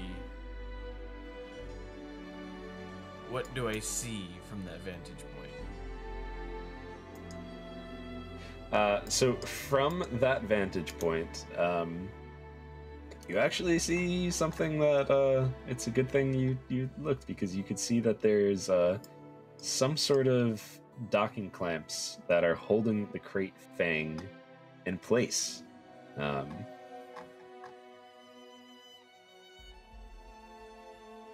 Like it might be like impounded, or like, you know, there's something basically stopping it from leaving. Like it's, you know, like something in Spaceport control doesn't want it to leave. Maybe it's in a no-fly zone right now. Maybe they don't like the Mr. T-Rex. I don't know. I go back down and, well, not only does it look like we have to install this igniter, but it looks like there's some docking clamps on it as well. Looks like it might be impounded.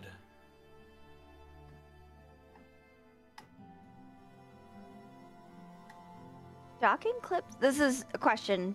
Mm-hmm. Are docking clips more of a mechanical device, or is it computerized? It is computerized. So that is something that basically we'll call it like the air traffic controllers of this area. That would be something that they were in control of. If that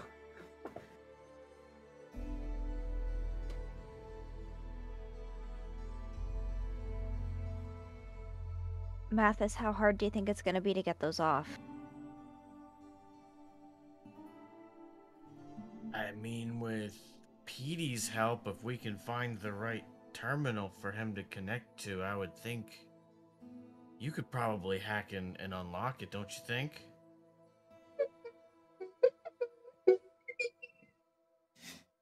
Yes. But I'm not... Do I know where the controls for that would be? Yeah, so like we're just gonna continue with like the air traffic controller thing, like based on your your welcome to Mos Shada, where you received your map of all the notable locations. You see that there's a spaceport control center. It's actually just a little bit west of where you are right now.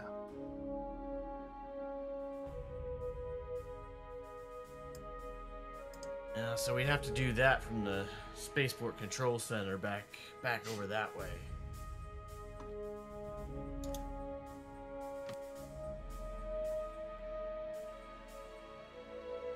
So I feel like,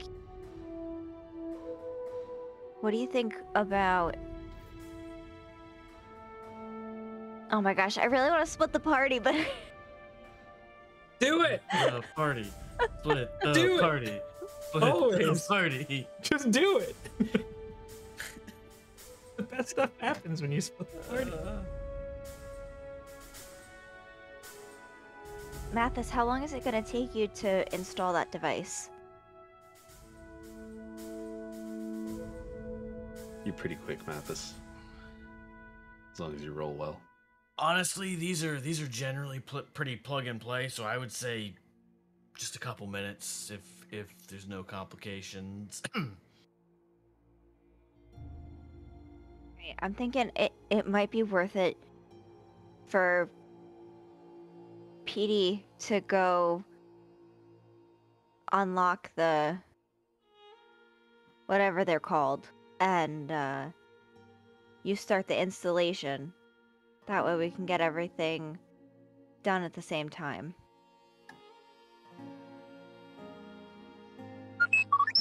Makes sense to me. He just says, I can do it. All right.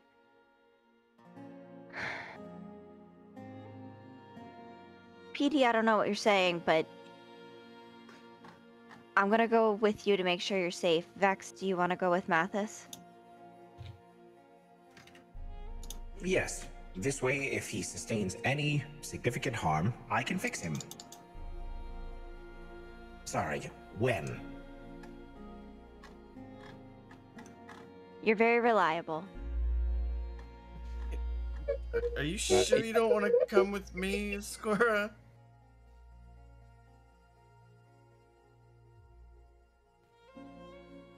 I think this makes the most sense. Okay. Unless anyone else feels differently, feel free to speak up. No, Vex meant what he said. He has a feeling that Mathis might, take some lumps, but also he is not bad at mechanics either, so he may be able to assist. So Edie just speaks up a little bit, and it's Friends, basically Romans, countrymen. very eloquent. Yeah. Oh, man. Wonderful. Basically says Mathis is soft and needs protecting. That's what Petey said. Yeah, it's it loses something in the binary translation. But Wonderful. Mathis says, see, he gets it. I still don't know what he's saying. He said you guys should be fine. All right. On 3, let's break. All right. I'm gonna escort Petey to the spaceport control.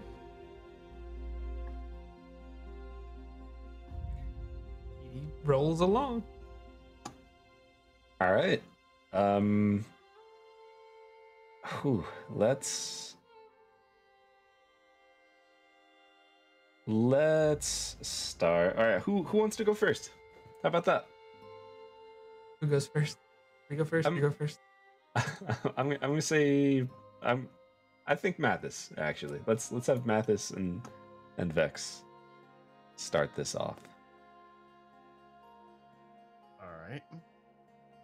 So,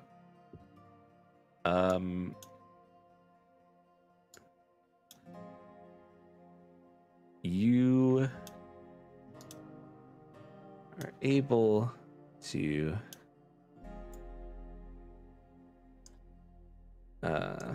head over towards that landing bay and just like looking from the outside, because we'll just do it like this. From the outside looking in, and just based on your knowledge of landing bays, there's a main entrance, but there's usually like a maintenance entrance as well.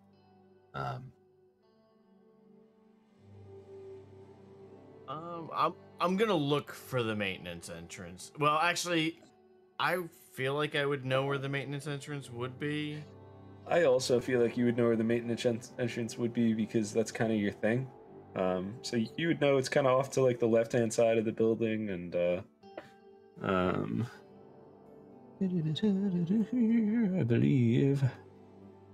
I believe you should probably just be able to do that. Yes. Yeah, you could just do that. So I'll share that with y'all. And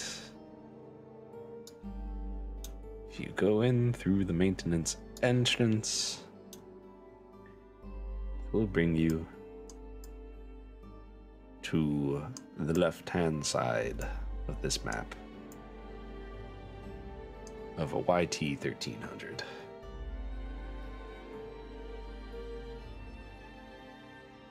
The crate fang and landing bay. Right, so do we see any people or creatures or droids? So, as you take like kind of a quick look around the area, you notice that let's see, there are two. Well, actually, I would say that you would see them before you snuck into the building. There are two.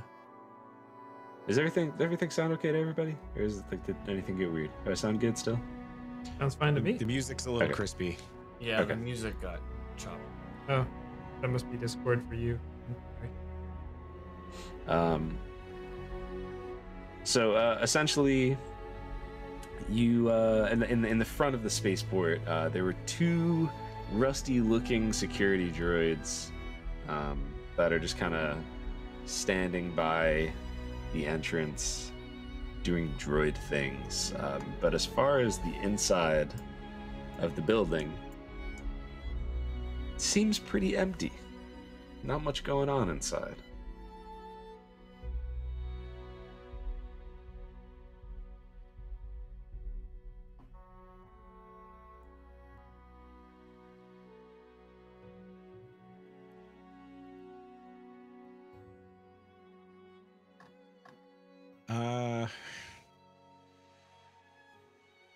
Where are they? Are they standing at the entrance of the landing bay thing, or like at the big, like at Entrance. the entrance of the Crate Fang?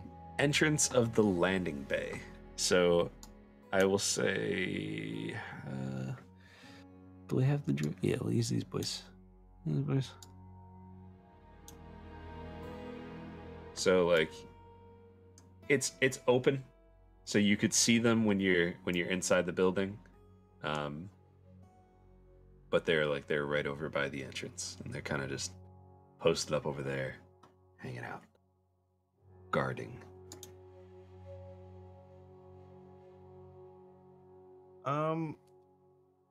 Is the ship open, or like is the ramp closed? Right now, the ramp is open. Okay.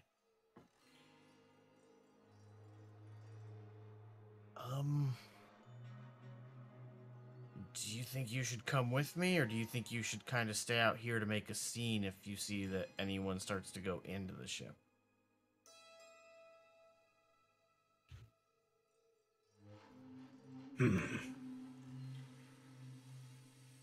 Perhaps I could pose as a medic or a repair droid.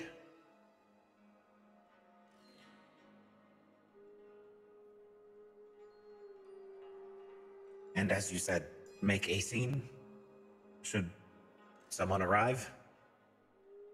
Yeah, I think that might be a good idea.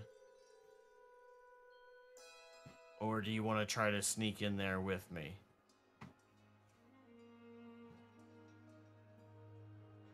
My range of motion does not allow much for sneaking, but I can try.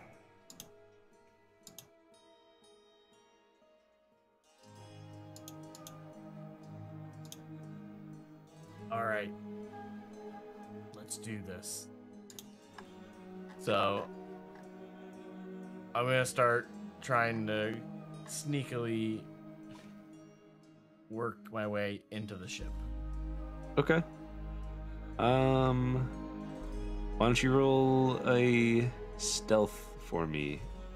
Which it's gonna be two green, and you could add a blue, and 2 purple.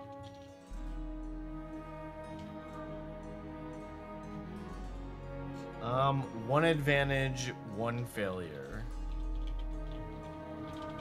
Okay. Is, All right. is the end result. 'Cause All there was right, two, so- 2 advantages and 1 threat. And were both of you going together? I would say yes.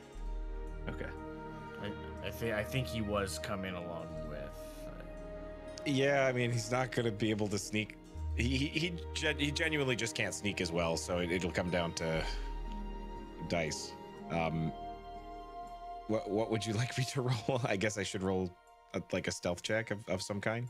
Yeah, there is a stealth skill. Yeah, It's towards I the do bottom see of it. It's your- only Okay. I only get 2 ability dice for it. Yeah, you could No- add those no 2 frills. plus a blue. Okay.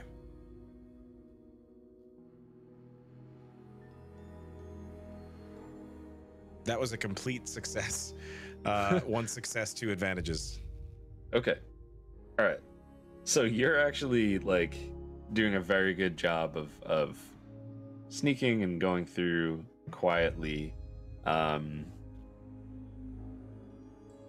We'll say like Mathis kind of knocks into something and or just somehow there's just a little bit of like a crash.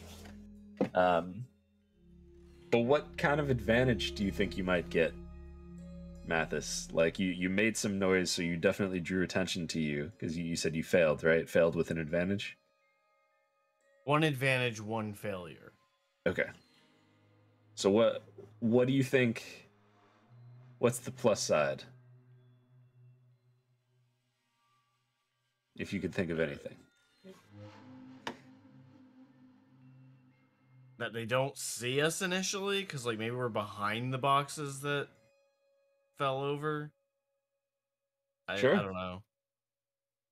So So like they hear the noise, but they just like look that direction, they don't see us right away, at least. I'll take it. Yeah. So yeah, I mean it's exactly exactly that. Like some boxes kind of fall over, and we'll say like at this point you guys made it to like up top, like you're very close to the boarding ramp by the time they hear you, and one of them is just gonna say, Roger, did you hear that? And I'm gonna go check it out, and it just will start to walk down the stairs and head over to check out what made the sound. How do you react to that? Walking in your direction.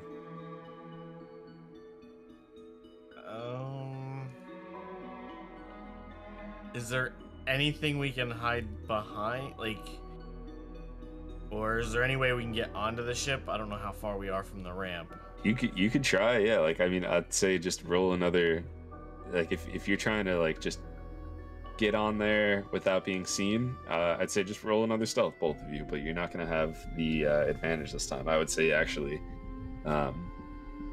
you will have a threat die, one of those setback dice. So it'll be your 2 ability dice, your 2 difficulty dice, and then a setback die. Plan B. All right, Vex. When he comes around the corner, I'm gonna punch him in the face. Aggressive negotiations. So we're not sneaking, we're just waiting. Nope. And you're gonna attack him. Waiting for him to come around the corner till he sees me. Then I'm gonna sock him in the face with my shot gloves. All I right. shall prepare to dress your knuckles. All right, perfect. So you're planning on using your shot gloves, right? Yes. Okay. What is your plan, Vex? If you have one. I'll be honest, I think just for the sake of his personality and everything, he's just kind of like, he doesn't really know what to do. Like he can hit something, like he could like bludgeon somebody with his hand or with all of his like surgical tools, but I think he's just kind of between, like maybe looking for what to do. Okay. So I actually don't think he has a plan. All right, no problem.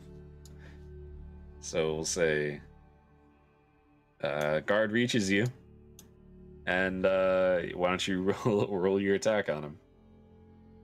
That will be one purple die.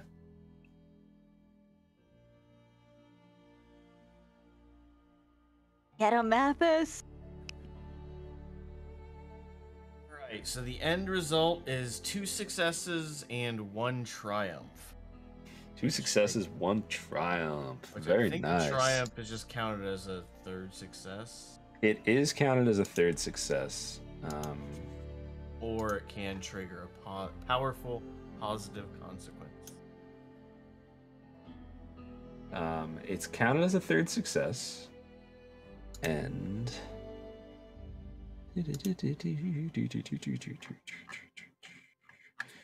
where is it? So how much damage would that be just if you had 3 successes? First off, That would be 6 damage. 6 damage? Okay. So it's gonna soak 3 of that, take 3,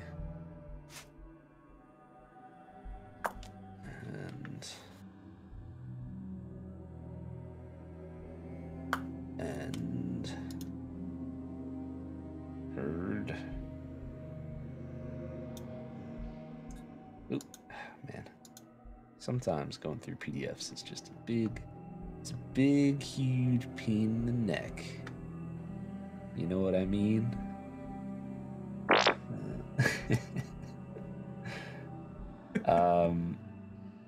So you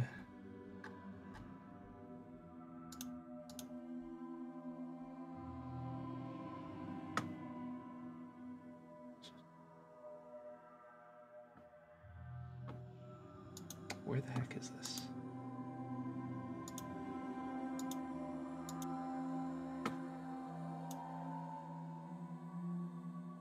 So yeah, I mean you do all that damage. There is one other thing that I'm trying to pull up for you so you get a bonus. At this point I have 7 different pages of this PDF open. Well, while you're looking for that, I'm thoroughly enjoying this game. Oh really? Good. Yes. I'm having a lot of fun in the player chat. Oh boy. You're enjoying not being a goody two shoes? Yes. Thoroughly. She's screaming, punch him in the face in the player chat. That's great. That's why Michael, I think, decided to do it. Like, all right. Third character. Do it. Well, the outcome was pretty good. It was. So, all right.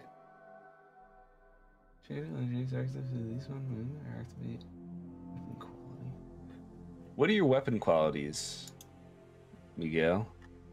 Do you have any?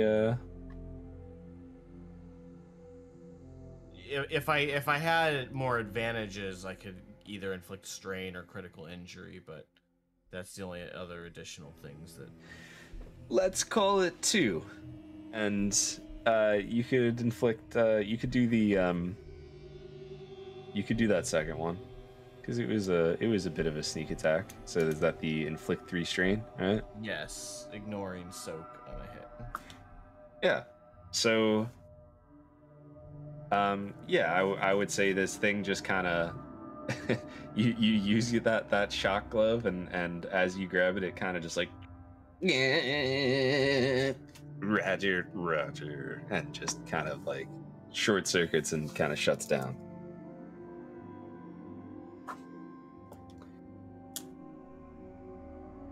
And that droid is silent, and it goes into that like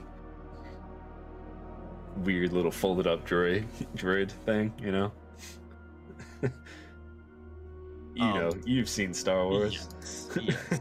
I think once maybe. Yeah. All right, so now I would say I would go ahead and try to board the. Sure. The crate fang. Yes, the crate fang. Yeah. So you get aboard the crate. And you would know that you need to bring the thing to engineering. I would make my way to engineering. All right. Making my way downtown, past the crew's quarters and the gallery. galley. I guess I just added an R.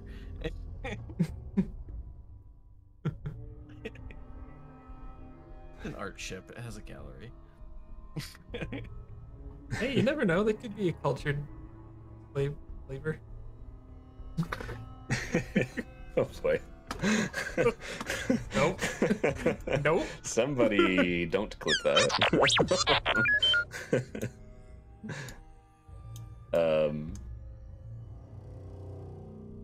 Yes, I mean you know where to go.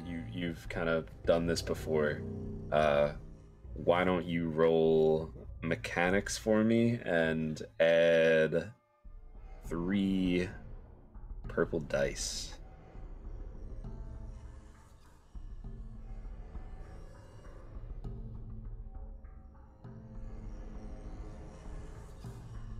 No, these are all different shapes, but I still feel like this might be challenging for someone who doesn't see the colors perfectly. Yeah, I agree. I was Oh, good. go ahead. No, I was saying Okay. the end result was 3 successes and 1 advantage. 3 successes and 1 advantage. Yeah. So Woo-woo! you're perfectly in your element. You're doing your thing. Could you think of any advantage that you would want or need by working on this ship while you're doing this, or you want me to come up with one for you? Or just skip it entirely? I would say another just option. skip it entirely. Okay, sure. All right, so we'll pause on the 2 of you there as you're kind of doing your work and doing your thing, and Vex is... What is Vex doing while Mathis is installing the part? I think initially he might have been trying to see how he could help, but then after just seeing him really like drill into it, probably would just like but he would probably just try to keep an eye out to make sure that nobody else was popping in to say hi. Sure. Yeah, no problem. All right, let's pop over back to Izzy and Jake, Ascara and Petey. This should be fun. Yeah, I'm excited for this. Mm-hmm. Which map is this? I will bring it to you now. I mean, you could look at the Moss Shutter Oh, look, streets. Ah! Yes. That is the name. Oh yes, that's what I named it. I was wondering why you said that. They show up in alphabetical order for my fantasy grounds, so that's after making many mistakes on the other map names, I said, you know what? I'm just gonna make this one A's. A's, how you doing? A's. Right. A. All right. So the Spaceport control facility, it's a low, squat building clinging to the edge of the Moss Shutter Bluff. The front entrance stands open, but a pair of Spaceport security droids stand at attention. If you're going to get off Tatooine, you need to disable the docking clamps holding the Crate Fang in the landing bay. And you can only do that inside the Spaceport control.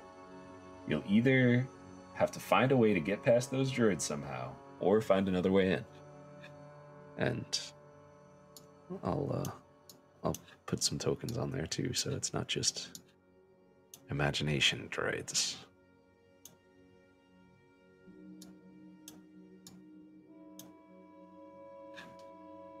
Is it just like on a street somewhere, like people walking by? Yeah. Yeah. Edie's I mean, probably you just have the, following Ascara, or just beside her. What is she? How is she approaching this? So, since I'm assuming we're approaching from. I'm trying to remember which. So You're which going way? from Trader's Ledge, which was to the right of it on the big map. Yeah, To the right of it. Right. So, like, Yeah. if you see the water tower, I would say that you would have had to go from Trader's Ledge to the water tower and then decide to either go left or go up, and that would be how you would approach it. One of two ways. Okay, I think up and to the left sounds good. Okay. And then, since we're approaching from the right, once Oscaro saw the... well, if they see that side entrance, if we're going up, we would see the side entrance first. So I think we would should go check that one out. Sure. Yeah, so, like, no one He stops very you as happily you would walk up follow. to it. The door appears to be locked. Now, you could always try to, trigger the physical locking mechanism or, like, maybe fake, like, an access code.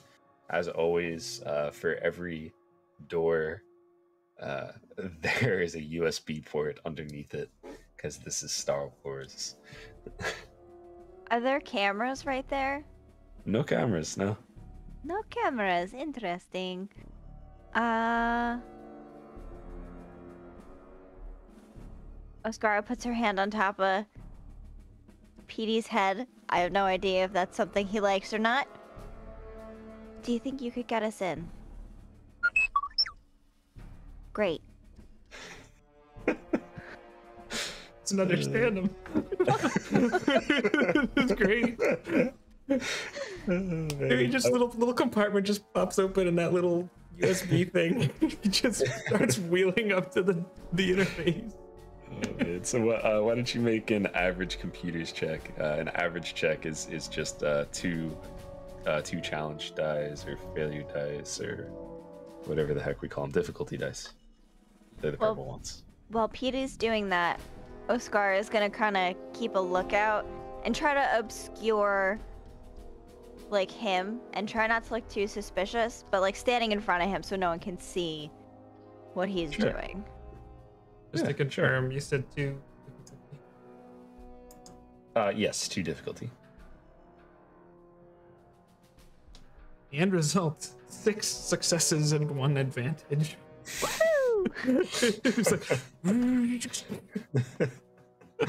Okay. Well, that's great. be good at that.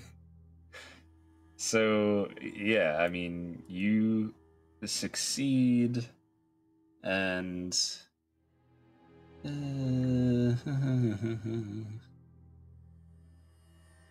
Petey, while you're in there, can you see if you can find the blueprints or for the layout so we know where we're headed? that's what you find. Nice job. Yeah. So let's just. Is there anybody in the room? So that was going to be the advantage. I was going to suggest there's no one in the room. It's completely empty. I like the blueprints too, but this could be funny if someone's in there. I'm imagining a person on their break, donut in their mouth. Like, huh?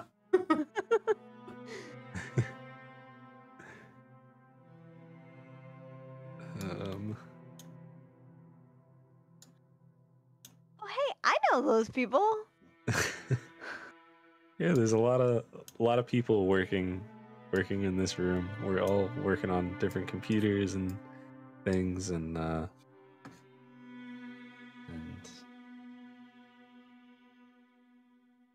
that's what they're doing. And can we see? Is there a window, or is that door just like open or not open? That door's open. I would say like this is kind of like a break room. So doors open. There's a window there and kind of like a table, in that room. And this is like a little like kitchen counter type thing. There's a fridge in there too. A little space coffee machine. But yeah, no, you can see through. You see that there's plenty of people kind of walking around, doing their thing, working on the computers, and the droids? token. Huh? Any droids? There are a couple of droids here and there, you know. Not like guard droids. The guard droids that were there were really just in front. You do see. How long do you watch for? 5-10 seconds, maybe. I don't know what Ascara might be doing here. So I'm sorry. Did you say if there was or wasn't anyone in the room? In the room that you just walked into, there is no one. In the main room, there's like people working. Okay. Does it look like? I guess Ascara's gonna open. I guess something that looks like it might contain. Oh wait, are they wearing uniforms? There's one person that you see, and yes, it is the Melee token, who's wearing an Imperial uniform and seems to be in charge of things. So I'll just say, as you step through the doorway, you see a large chamber crowded with computer equipment and centered around a large holo display showing a plot of the local aerospace. Standing in front of the display with her arms folded behind her back is a human woman wearing an Imperial uniform. She appears to be large, and as you watch, she appears to be in charge. Oh boy. And as you watch, she speaks into a headset in a formal, commanding tone. Imperial Shuttle Lambda-11238. This is Overseer Bryn with Spaceport Control. You are cleared for landing. Welcome to Mos Shutta. Half a dozen technicians of different species work on consoles, and 2 security droids stand near the doorway. Your attention is pulled to the floor-to-ceiling transparent steel wall windows against the far wall, looking out over the desert of Tatooine, where an Imperial shuttle is coming in for landing. All right. So, just gonna open quietly 1 or 2 of the cabinets that are in there to see if I can find, like, the shirt for the uniform.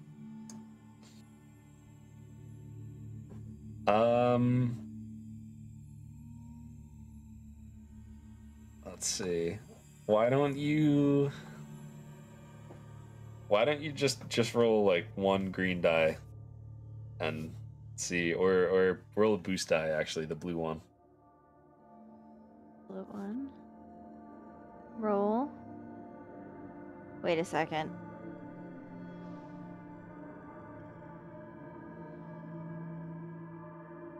Sorry, hold on. I rolled a bunch of other stuff. It says 1 success. 1 success? Mm-hmm. You find a uniform, and it matches. It matches. It fits. Holy cow! This has been a wild night. Words.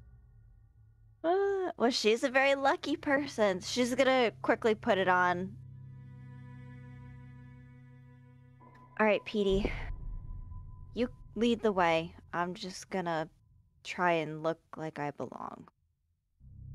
So, Oscaria's she's gonna straighten her back, put her hands behind her back, kind of trying to look official, chest out, head up, and just follow Petey to wherever he goes. All right. While Oscara was looking through the cabinets, did Petey see any data ports he could slice into, and how far away would they be? At like any of these computers, you would be able to go into that. Now, everybody's kind of doing their thing. No one's really paying attention to each other. They're all focused on their tasks. Yeah. So it's not like something you would have to roll stealth for. You could kind of just walk into the room and do whatever it is you need to do. Yeah, Petey's just gonna roll into this and make a left and go to that first computer terminal, and just if he can do his thing. Sure. Yeah, roll another average computer check. good at that.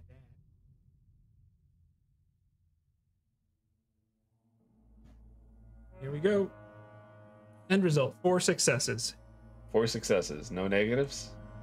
Well, there were 3 advantages and 3 threats, but But they cancel each other out. Very Yeah. nice. Okay.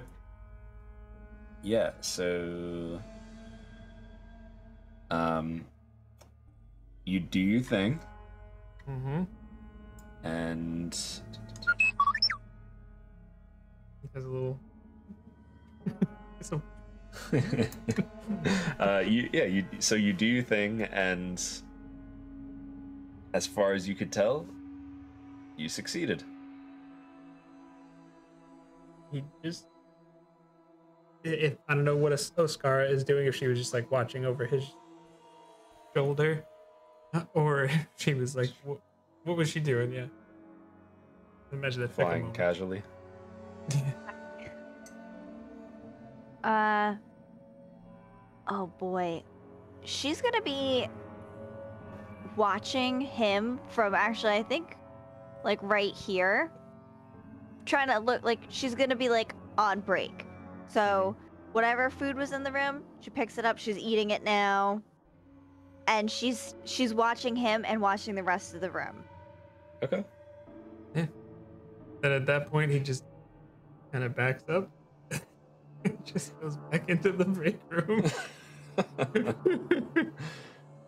And then you just hear this as he starts to roll past you.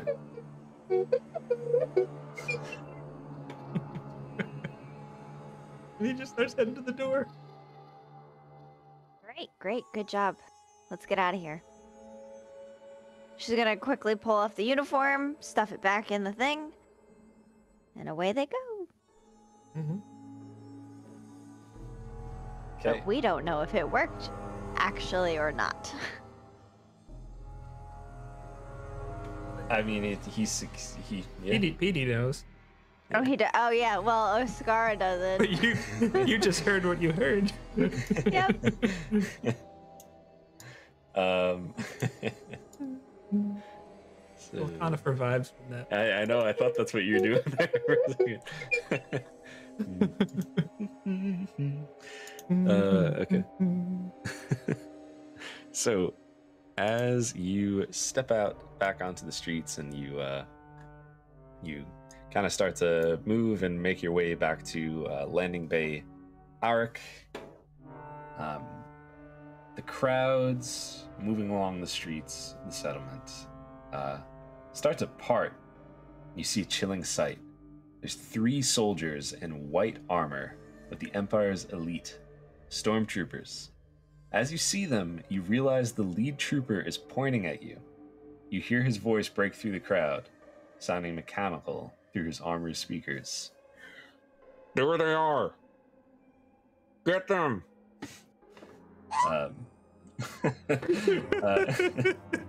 As you turn to escape, you see a second group of 3 stormtroopers approaching down a different side street, coming towards you.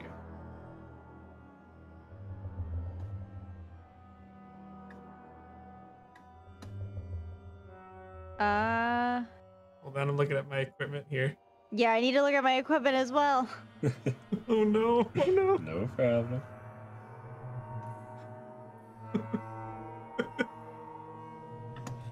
So let's This was not the right split. That's all I'm gonna say.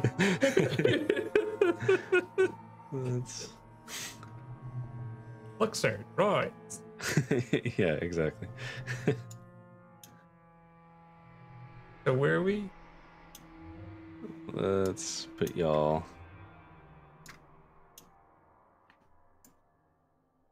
Yeah, Josh, I'm trying to see if I have a comm link here, but it doesn't have it in my equipment. I have a hollow. No, hollow project the 2 of us to confuse them.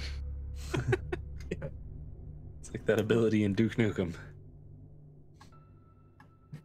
You get a little mini Duke walking around.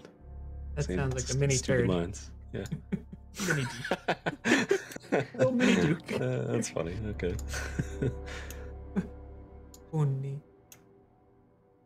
Maybe if we're lucky, they'll just think that we're really far away, and that's why we look so tiny. Yeah. Mini Duke. Yeah, so I would say it looks something like this, as you know, they're on each corner, kind of looking for you. Let's actually roll some initiative for you. Initiative, essentially, you could either do cool or vigilance check. Okay. Alright, I'll do Do vigilance. you have that as a skill, Jake? Is that on your sheet? Yeah, I have both. I'm going to choose Okay. vigilance. Okay. Sorry, what are the two again? Vigilance and what? And cool. I have 3 successes and 2 advantages. Okay. That and that. That and that. Mm-hmm. Get rid of that. And roll. 3 successes, 1 advantage. That's pretty good. Yeah.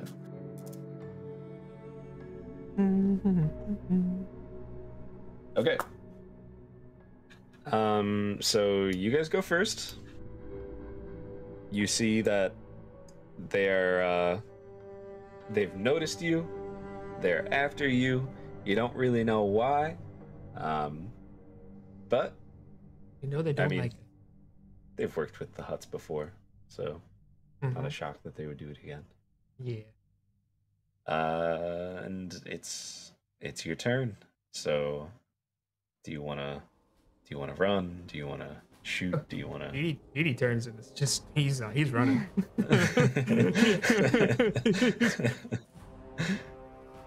Yeah, Oscar, she's gonna do the same thing. She's gonna connect her comm link.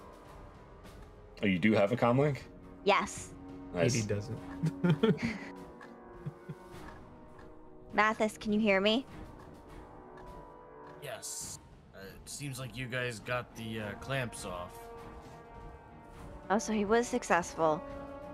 Alright, get the ship ready. We're coming in hot. Okay. Did Vex hear that as well? I would assume so. Okay. Yeah, I'm assuming we all, whoever has them, it's all tuned to the same channel. Channel 5. Yeah.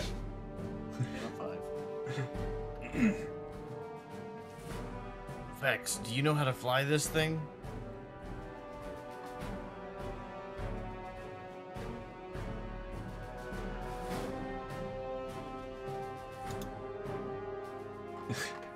Oh no, you're muted. Oh, you're muted. Yeah. Okay. You're not Yes, coming you're muted. through. Please hold. I can tell you, he just said what? What? Is your Now he's going, I don't know what's wrong. Nothing changed. Why is it not working? Mhm, Is it mhm. in voice mod? Is it on the mic itself? Is it on Discord? Discord's clear? I Did you think. try turning it off and back on? Muted IRL. Yeah. Yes, really. Excellent point. Unfortunate. Ah, okay. He will be back with us. I don't know why it came out like that. He'll be back. This is my back. He's from Chicago. We'll be back. He'll be back. Hello? Yeah. There you go. There he I've is. returned. Hear you. Yeah, Yes. voice mod totally crashed. Yeah. But yeah, so Vex's answer to that question is Sure. Yes. Well, they're coming in hot. I'm gonna go man the guns. You get this thing ready to take off. Oh, yes. Okay, here we go. This'll be good. You can do that, right? And he's already like down the hall. Yeah.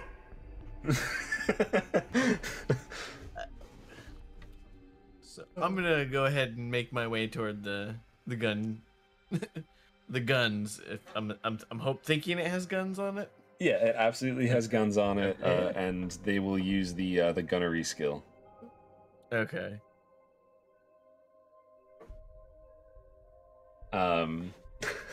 Here's laser cannons.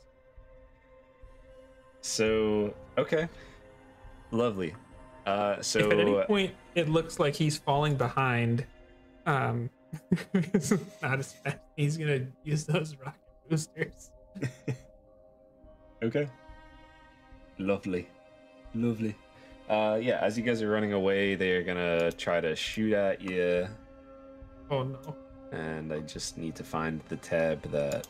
There we go. This is not the tab you're looking for. You want to go home and rethink your life.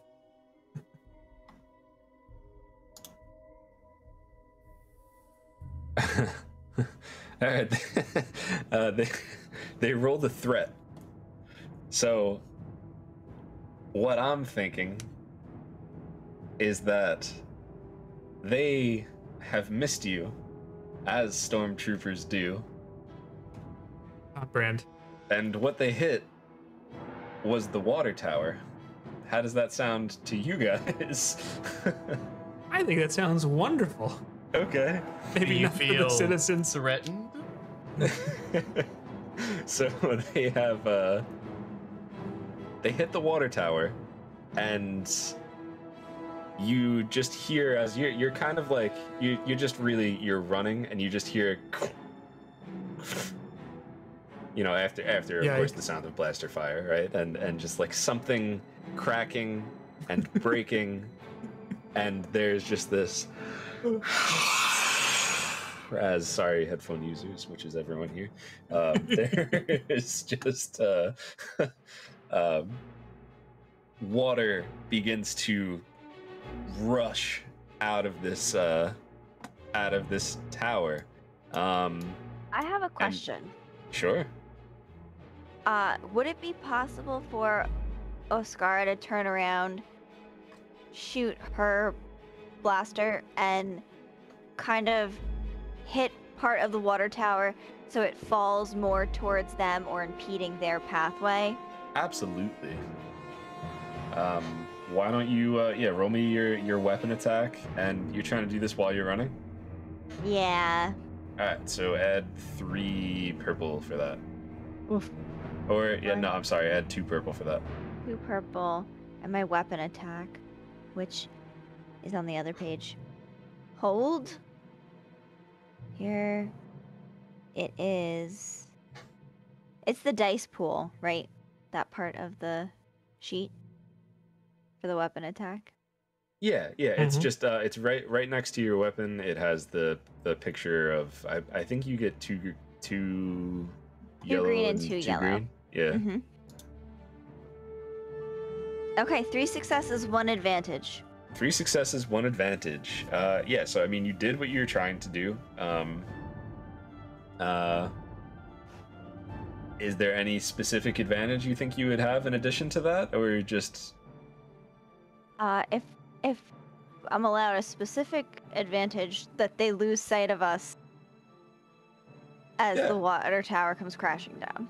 Okay, yeah, so it's like, he just punctured the water tower, so the water tower is basically spilling water. You said, great idea, and you knocked the water tower down, which basically that alley or the gap, between the water tower and the medical center that you guys were running through, is now just blocked by a fallen water tower. And I'm gonna say, you guys should still haul ass, but that should help you out in getting back to the landing bay without without having to worry about the people behind you. Not worried about the table. They're on the way back. Not worried about the table behind you. Yeah. You had a little something going on there. But yeah. Yeah, I mean, Petey's just moving and probably rocket boosting his way towards. Sure. So I'll say this. As you, where on earth? All right, we'll just use this.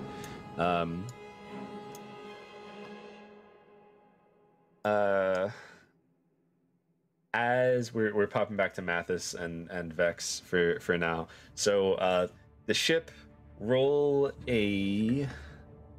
Let me just pull up your character sheet and see the applicable skill. Give me one moment. I would say probably pilot. Yeah, why don't you roll a pilot check for me? Just Okay. one little purple boy. Not even a no, just roll pilot. Just straight? Yeah, just straight.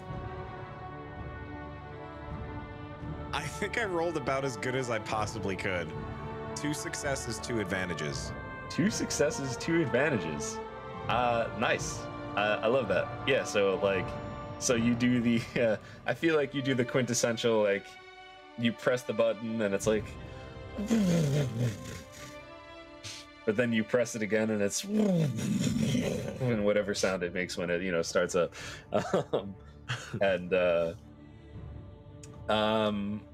I have an idea for an advantage, but do you have any thoughts that might come into play for that? I will put this one in your hands. I can't think of anything that's like quite fun. I don't know if fun enough is the right word, but like what I would rather leave this one with you. So what I will say is, as you're doing this and as Mathis is getting set up on the, I'm assuming you're going to the laser cannon turrets in the middle. Yes. So as Mathis sets up there and you set up in the cockpit, you hear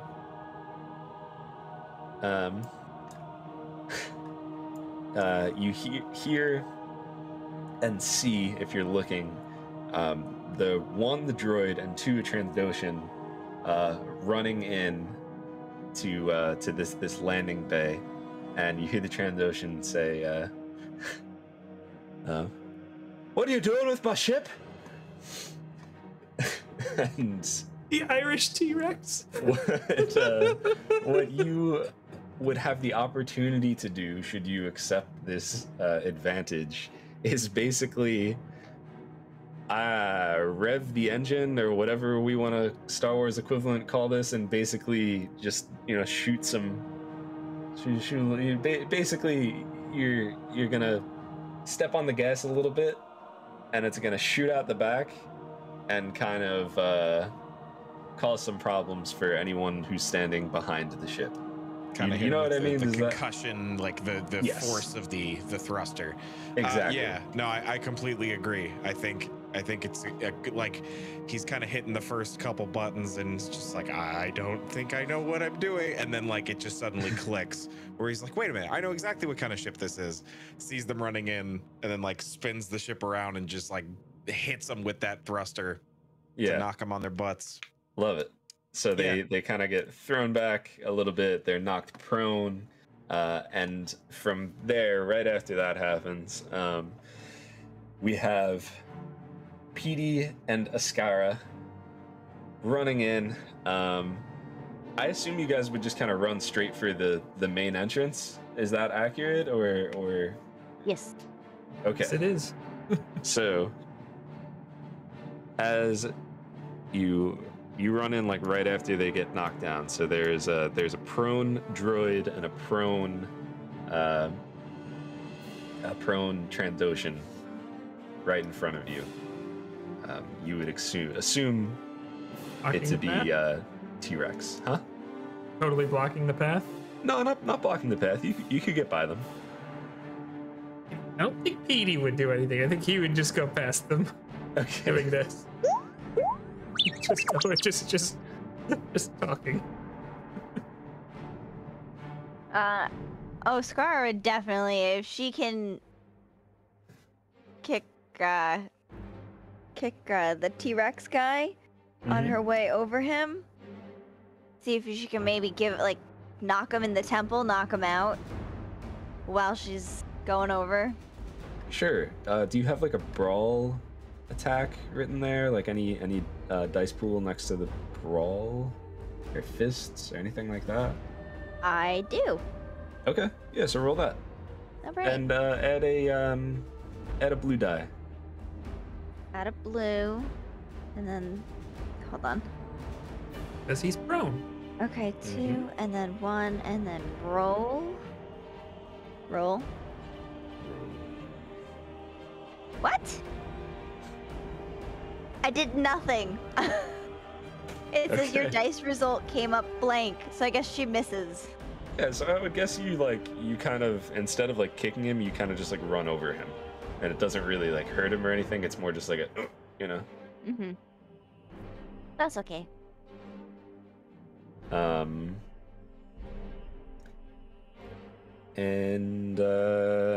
Yeah, I'd say that you're probably able to get like to the bottom of the stairs, and R2, you ever, excuse me, PT, you could either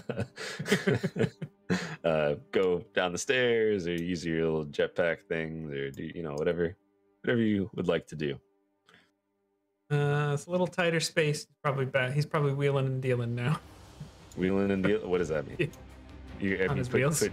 He's using his wheelies. Okay. All right. Let's have.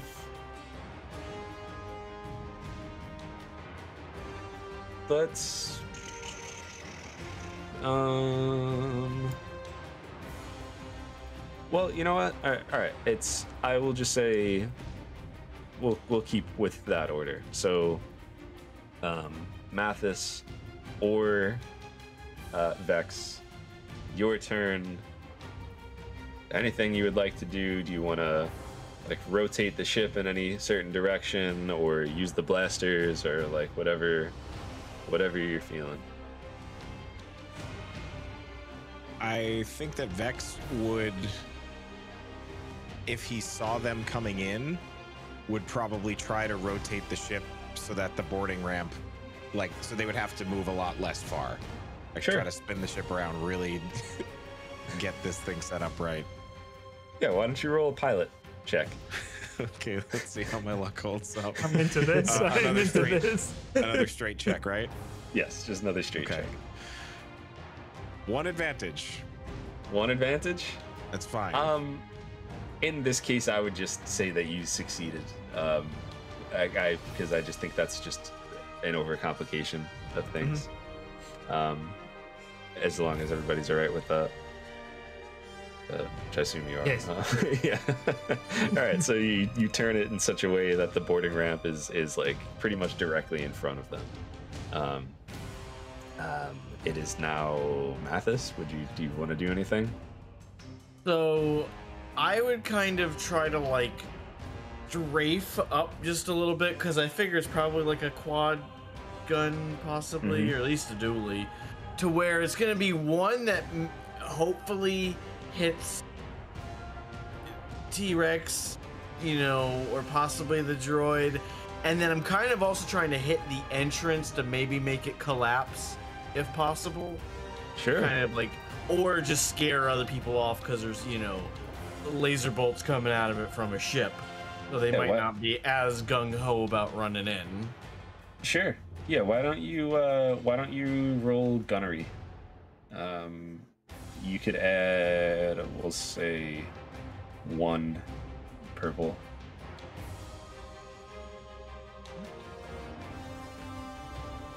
It's a wash. 2 advantages, 2 threats. Your dice result came up blank. Okay. Yeah, so I would say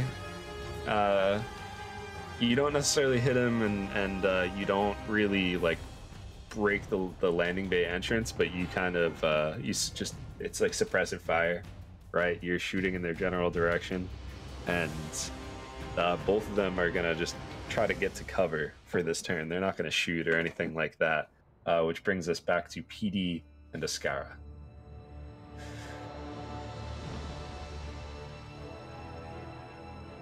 Would you like to go first? Oh, yeah, go ahead. Oh, I said, would you like to? Oh, Either way, it's fine with me. you go. Okay, I think PD, I imagine the ramp isn't exactly flush with the ground, so he just a little rocket boost just to get up the ramp and Sure. get on board and make his way to wherever seems like he needs to go. So, well, all right, yeah, go ahead with that. And Ascara? Yeah, she's just gonna hop up onto the ramp and she's actually gonna start a sweep of the ship to make sure that there is no one else on it. Sure. Why don't you?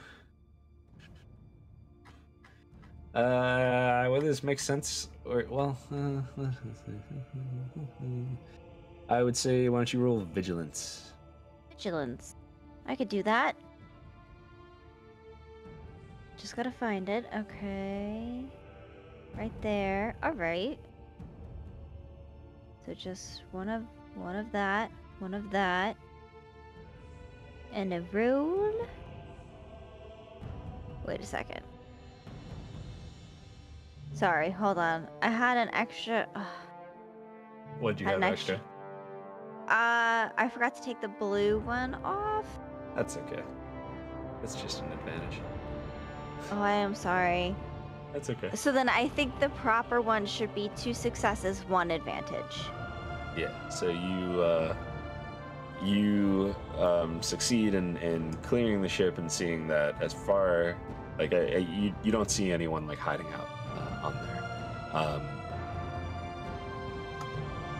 The advantage I would say is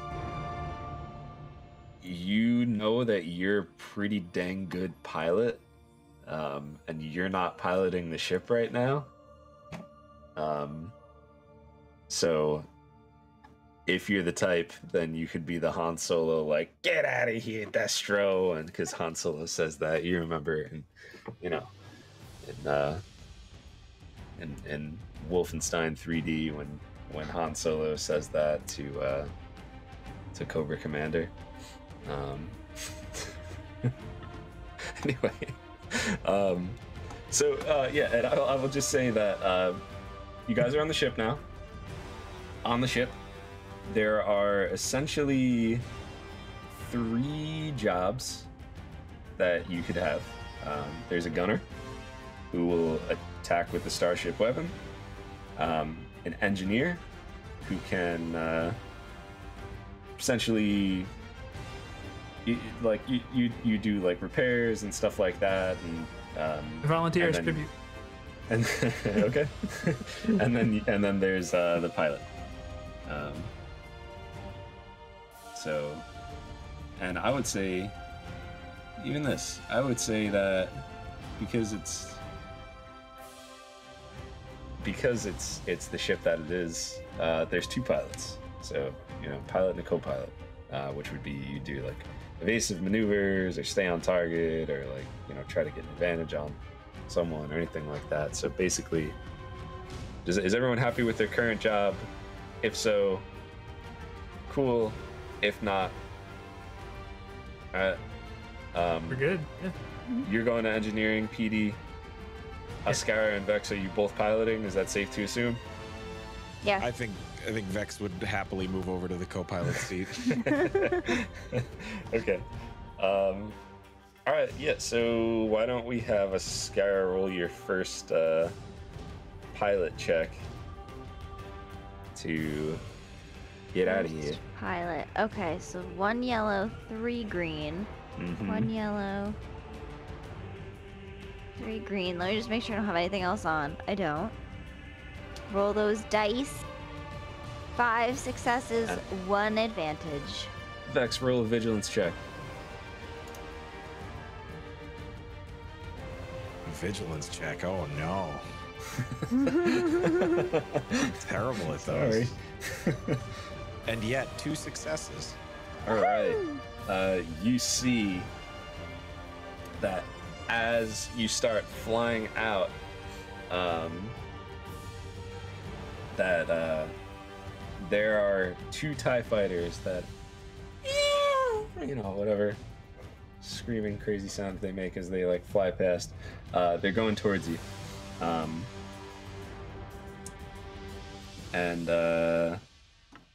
So they won't surprise you because of that. But yeah, I mean, you're flying away.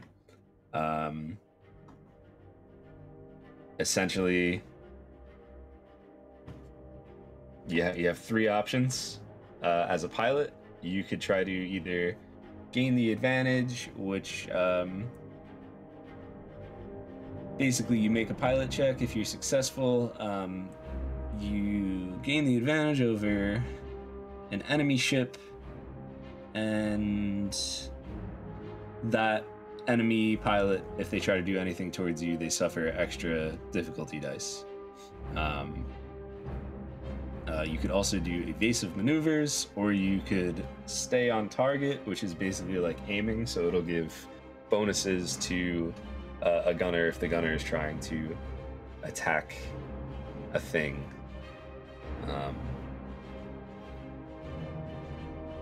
And so I guess just pick one of those 3. As you're flying away, and you see these 2 TIE fighters coming after you, they're shooting their blasters. Do you go for evasive maneuvers? You try to gain the advantage over them, or do you just basically keep them in your sights? Gonna stay on target. Stay on target. Very nice.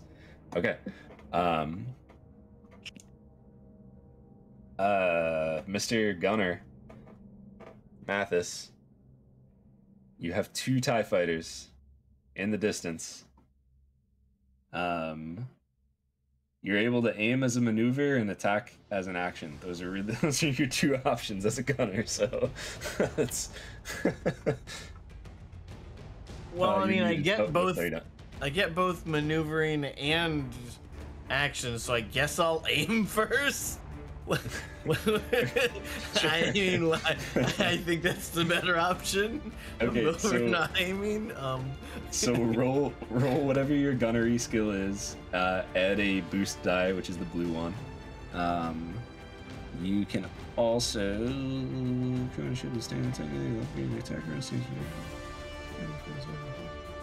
you could actually, and because you chose to stay on target, you are able to exchange one of those green dice for a yellow die. So instead of an ability die, it's a proficiency die. Okay. And then how many purple? 2.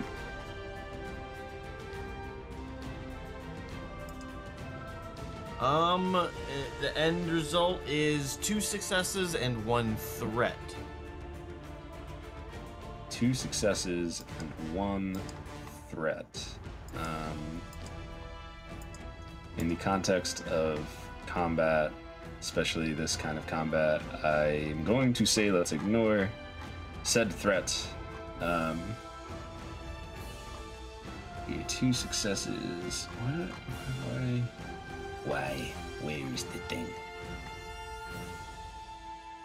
Where Josh has 80 tabs. I know, it is what it is. It's fine. I have the physical book for this. I have no idea what I did with it. I think it's actually. I think it's in my trunk. Actually, now that I think about that.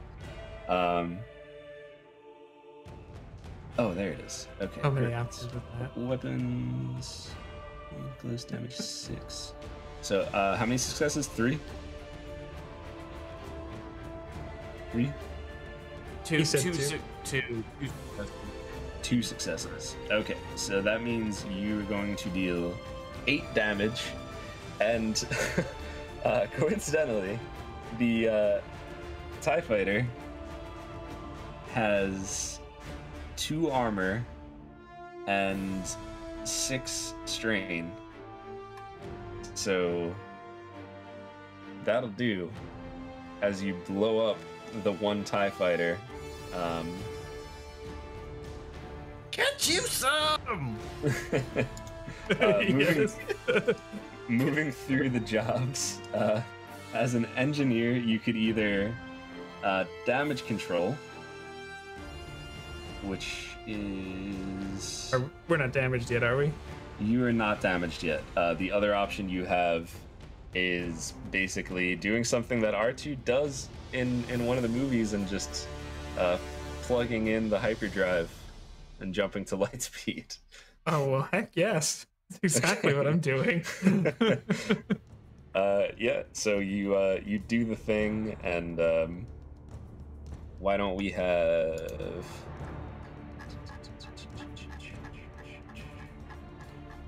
I would like Vex as well to roll. 1 second, I'm just taking a look, see. Why don't you roll an astrogation check? Just straight. I'm not bad at that. I love that that's actually a thing. Astrogation. I mean, that makes sense because, you know, navigation. 3 successes, 3 advantages. Yeah, so I'd say the advantage is that you recognize that PD is trying to set you guys up for light speed, and the success is that you plot a course for light speed, and you just kind of you do that quick little slow-mo back up for a second, and, you know, and everything just, all the lights are all weird and everything, the way hyperspace is, you know, it looks like you're driving in the snow. You have escaped planet Mas Shata. And congratulations, guys! You just you beat Star Wars: Edge of the Empire. We did it! We did it. You guys won Star Wars Day. We won Star Wars! You beat Star Wars. We beat it. Yes, we beat Star Wars. What that means now is We won that the all war. of you can change your last name to Skywalker. Oh man, I want to go to Tashi Station to pick up some power converters. my name's Evan. Evan Star Wars. Yeah. We did it. We did it. That's my favorite meme. Ray Star Wars. Ray Star Wars. It's very good. Oh my gosh. That was fun. Yeah, that was Edge of the Empire. That was fun. I know it's not the smoothest experience. I'm trying to get back into this too, but I had fun. I think you guys did great, and there were some cool moments in there. Yeah. I had a lot of fun. The was a roller fun that we time. used made it much simpler. Yeah, the Not rollers having to do all that those was great. conversions. That was That was a a great, good find. great asset. Yeah, if anyone out there in chat ever wants to play this game, and either one, you try to buy dice, but they're going for like $70 on eBay because the game is in like a weird purgatory of like it's discontinued, but like they haven't made the new one yet, so it's still in print, which basically means they're just making a couple of the books. But yeah, anyway, the dice are going for like $70 on eBay right now, so if you don't want to spend that, check out that link that I just threw in chat, because that's awesome, and it's way better than the Star Wars Dice Roller app on the App Store. So, just saying. And it's free. And it's free, yeah. I was. But, yeah, that was Edge of the Empire. Happy Star Wars Day to all of you. And if you want us to play this system again, or do like an actual pre-written one-shot or something like that in this, or anything like that, or like a 2Z or 3Z or something like that, I don't know, let us know. Let us know if that's something you're interested in. Maybe we'll make it happen, because it'll be fun. Hey, But thank you guys for hanging out tonight. Thank you, chat, for hanging out tonight. Thank you for being here with us, and thank you for 1,000 subscribers on the YouTube. It's cool. It's cool to be a partner. So, howdy, partner. howdy, partner. Anyway, there's a snake in my boot, so I'm going to. I think we're gonna call it tonight. But yes, there will be Ancient Relics and Hokey Religions this Sunday, right? Everybody's good for that. I'm good for that. I'm not gonna cancel again. So Yes. as long as you guys are good, we'll be doing it. So yes, Nia, you could expect to find out what's going on with Fool and the gang on Ancient Relics and Hokey Religions. That'll be 7 p.m. on Sunday. So, but who's the fool? The fool follows him. There it is. But yeah, I mean, if you're watching this on the VOD or if you're new in chat and lurking, drop us a follow on Twitch, JnJtabletop. Subscribe on YouTube, youtube.com/JnJtabletop, and comment if this is something that you want to see us do again, and join our Discord and let's talk about Star Wars and other things. So, thank you and have a good night.